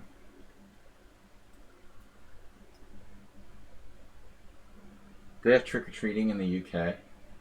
They probably do. No, it's ironic. It's ironic because, like, All Hallows Eve, you know, it's a pagan celebration, originally. So it kind of literally comes from Europe in the first place.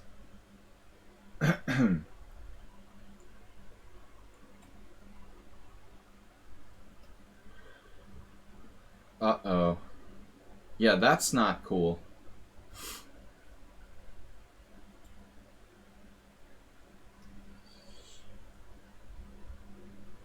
That could get dangerous.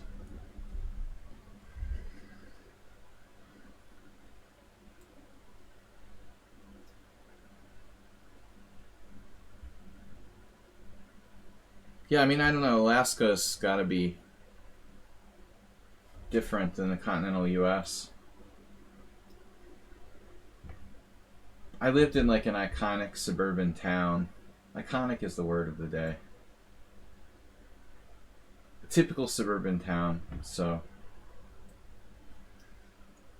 Halloween was a big deal.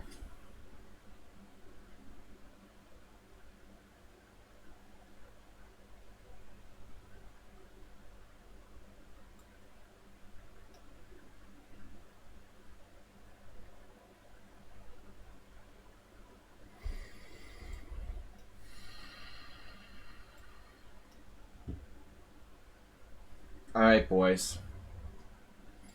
Here we go. Oof. Alright, good game. That is an official oof. Yeah, Anchorage is a real city. I have all these, like, weird... You know, I think Africa doesn't have, like, skyscrapers. And Alaska is, like, a bunch of icebergs, you know? I still have this sort of, like, weird childhood sort of image about stuff. That you get, you know, your first idea of a place. Alright. God Shankar. Is God Shankar a subscriber? Unclear. I don't know if God is a subscriber. I don't know if God is a subscriber. I'm going to take this challenge with Sumahair. If God is not, I forgive. For God will forgive, right? God is great. God is all forgiving. Forgive me if I betrayed you, God. I just don't know if he's a subscriber. Yeah, in my fantasies, Alaska is like a bunch of Eskimos, you know, in igloos. I'm openly, you know, honest about it. He's a subscriber. He just was quiet in the chat. I am beyond. Oh, thank God he didn't play knight f6. I've lost my mind with knight f6. I give up. I don't know what to do against knight f6. It's like hopeless.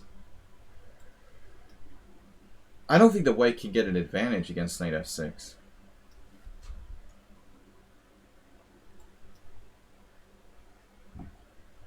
God Shankar is here. God, I have to go. God will be forgiving. Maybe I could get one more game in. Pichu, poor Pichu couldn't play. Pichu, come back on Wednesday. We got all subscriber challenges today. We have a lot of subscribers now. The record, I think. I don't know how white gets an advantage in the knight f6 Caro-Kann. First of all, I don't want to trade the knight off. I tried playing knight c3 last time. Seriously, I'll just retreat the knight. Knight g3 sucks. Maybe knight c3. Oh, I know what I did against... Hey, it's Miro. You know what I played last time? I did knight g5. Yeah, Miro subscribed 15 accounts, and he just plays me all day.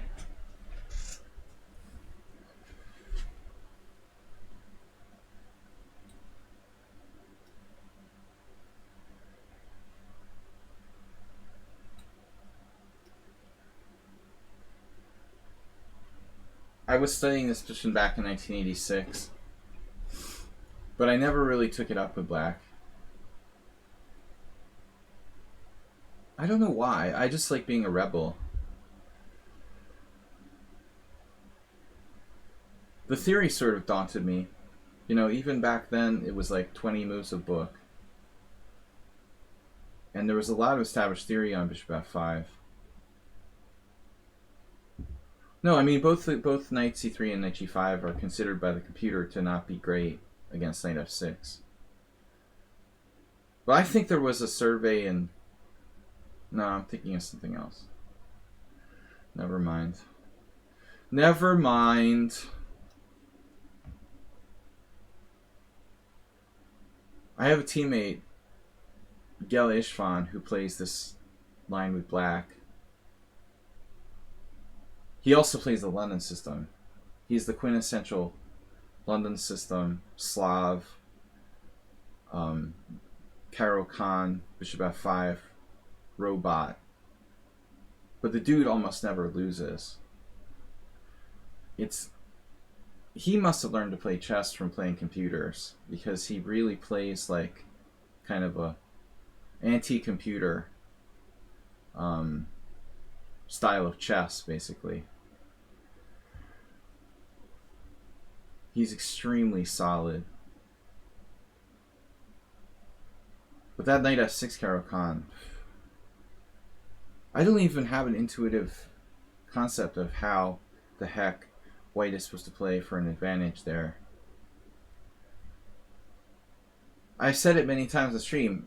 I don't know if it's true, but I think I read somewhere that Aliekin claimed that he could play knight f6 and get a draw at will. Sir, I have question. How to play I am player, why decline my challenge, I am follower?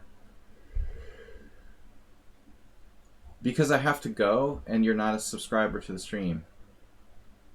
Which...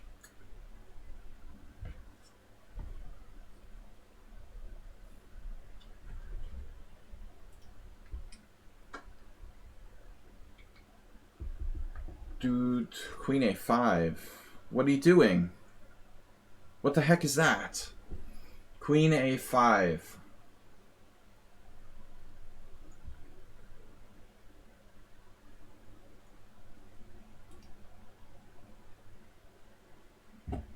It's nothing personal. So with this move, black, you know, just keeps their options open as far as castling, I guess.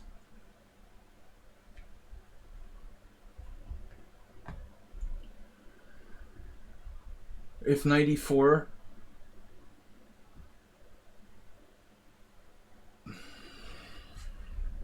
it's not really an attacking move. It's just like a waiting move. More like waiting move. If I play rook h e1, then he castles kingside. Although there I have knight f5, maybe. That looks sus. You know, sometimes this is a move, but then he'll castle queenside. So it's like, you know, he waits to see what I'm going to do.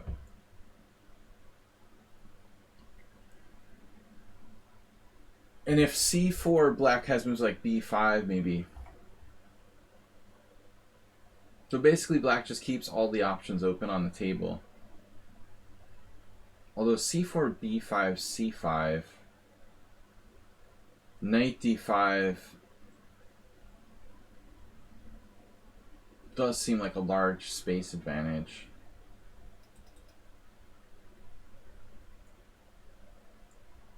I don't know. Knight f5. Queen also defends that square. I really don't know. Maybe knight e4. Maybe queen e2. That's a move they play a lot. Alright, we'll do the queen e2. Compromise. So you can make a waiting move, I can make a waiting move. How about that? Alright, that's probably book.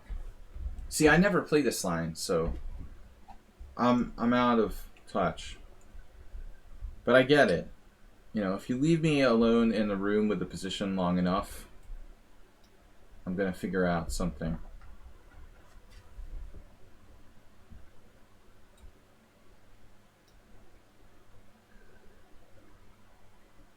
I love endgames. Again, Queen A6 is not really a standard idea. Queen B5 I've seen, but I would just play C4 there.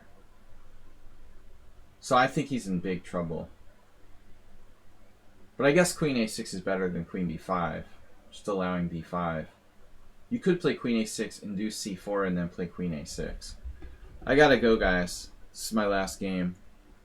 Sorry I couldn't play you, Pichu. We'll be back. Rook D2.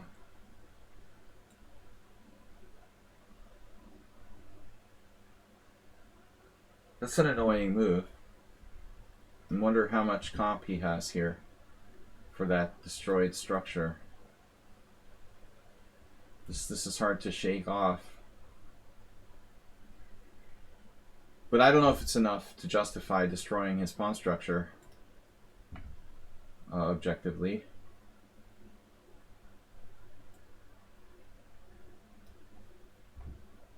He's just kind of like grasping at straws. We'll play next time. Try to challenge me as early as you can. Early and often. It was a good stream today, guys. Thanks for joining. We've got 26 viewers. Don't go anywhere. Don't go anywhere. It looks like Vita Levente, aka Tranquilizer, is streaming. I don't know how long he's going to be streaming for, but if he's still streaming when I shut down, I'm going to follow his, we're going to raid his stream. Okay, I've got Rook H4 here, but it puts my rook kind of a weird place. I think it's still an interesting move, though. Interesting and bad. Knight D, knight E5, knight E5, pawn E5. That's also a good question. Lots of questions here and no answers. It's a bad trend. White's clearly better, but it's very hard to decide on which action to take. Centralize the king, try to hit his knight, play knight E5 to try to cut it off. Try to trap it with F3. I really need more time. Oof.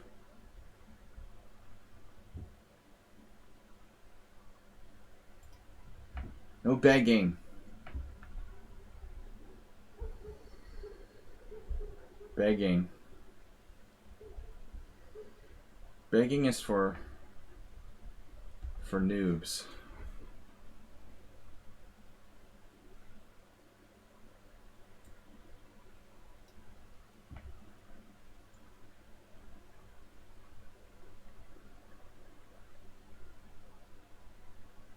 Please let me play first.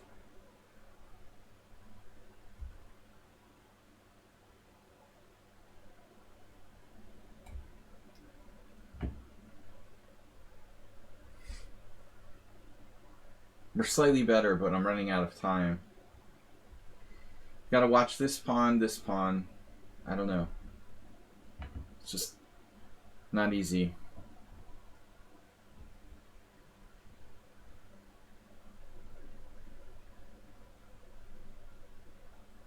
Wait.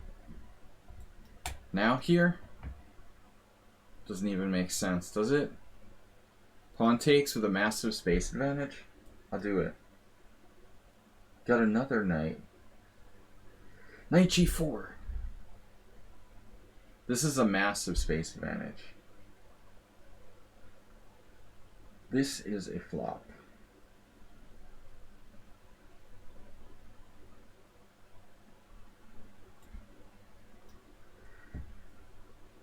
He's got defense.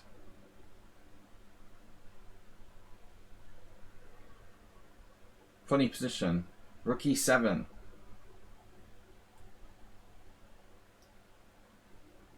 Rook e7, rook d2. That drops a piece. That was a good move. He had rook e7 there.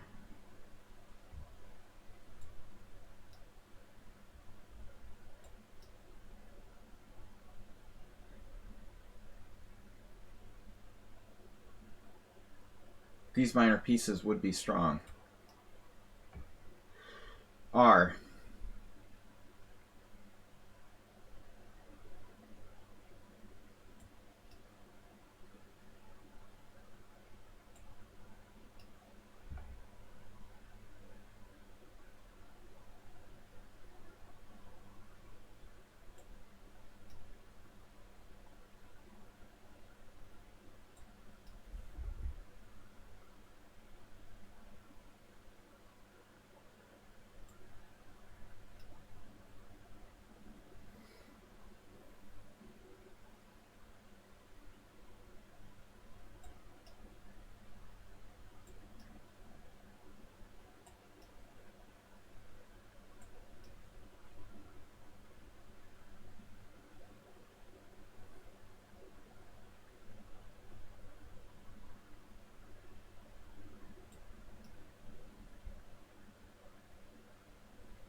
Finally got him. Undefeated for the day.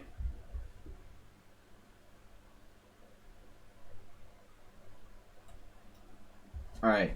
I did allow a draw. At least. Did I lose? One draw. Alright, guys. Lucky today. ChessBS student gifted tier 1 sub to Schieberspieler. Thanks, ChessBS student. Also a sub for Pichu99. The Hungarians in the house. We're going to be back on Wednesday. No, we're going to be back tomorrow night. I've got a Blitz tournament tomorrow night with our team, the Pawn and Horses Club. Thanks, everybody. Thanks, ChessBS student. Good job drawing that sleazy position today. Thanks, everyone, for playing. Sorry I couldn't get to those last two games. We'll see you guys Tuesday night, 6:30 CEST, with the Team Swiss Blitz tournament, 6:30 CEST. I will see you then. Bye-bye. We're going to raid Tranquilizer if he's still streaming. So stay tuned. Don't go anywhere.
Anyway.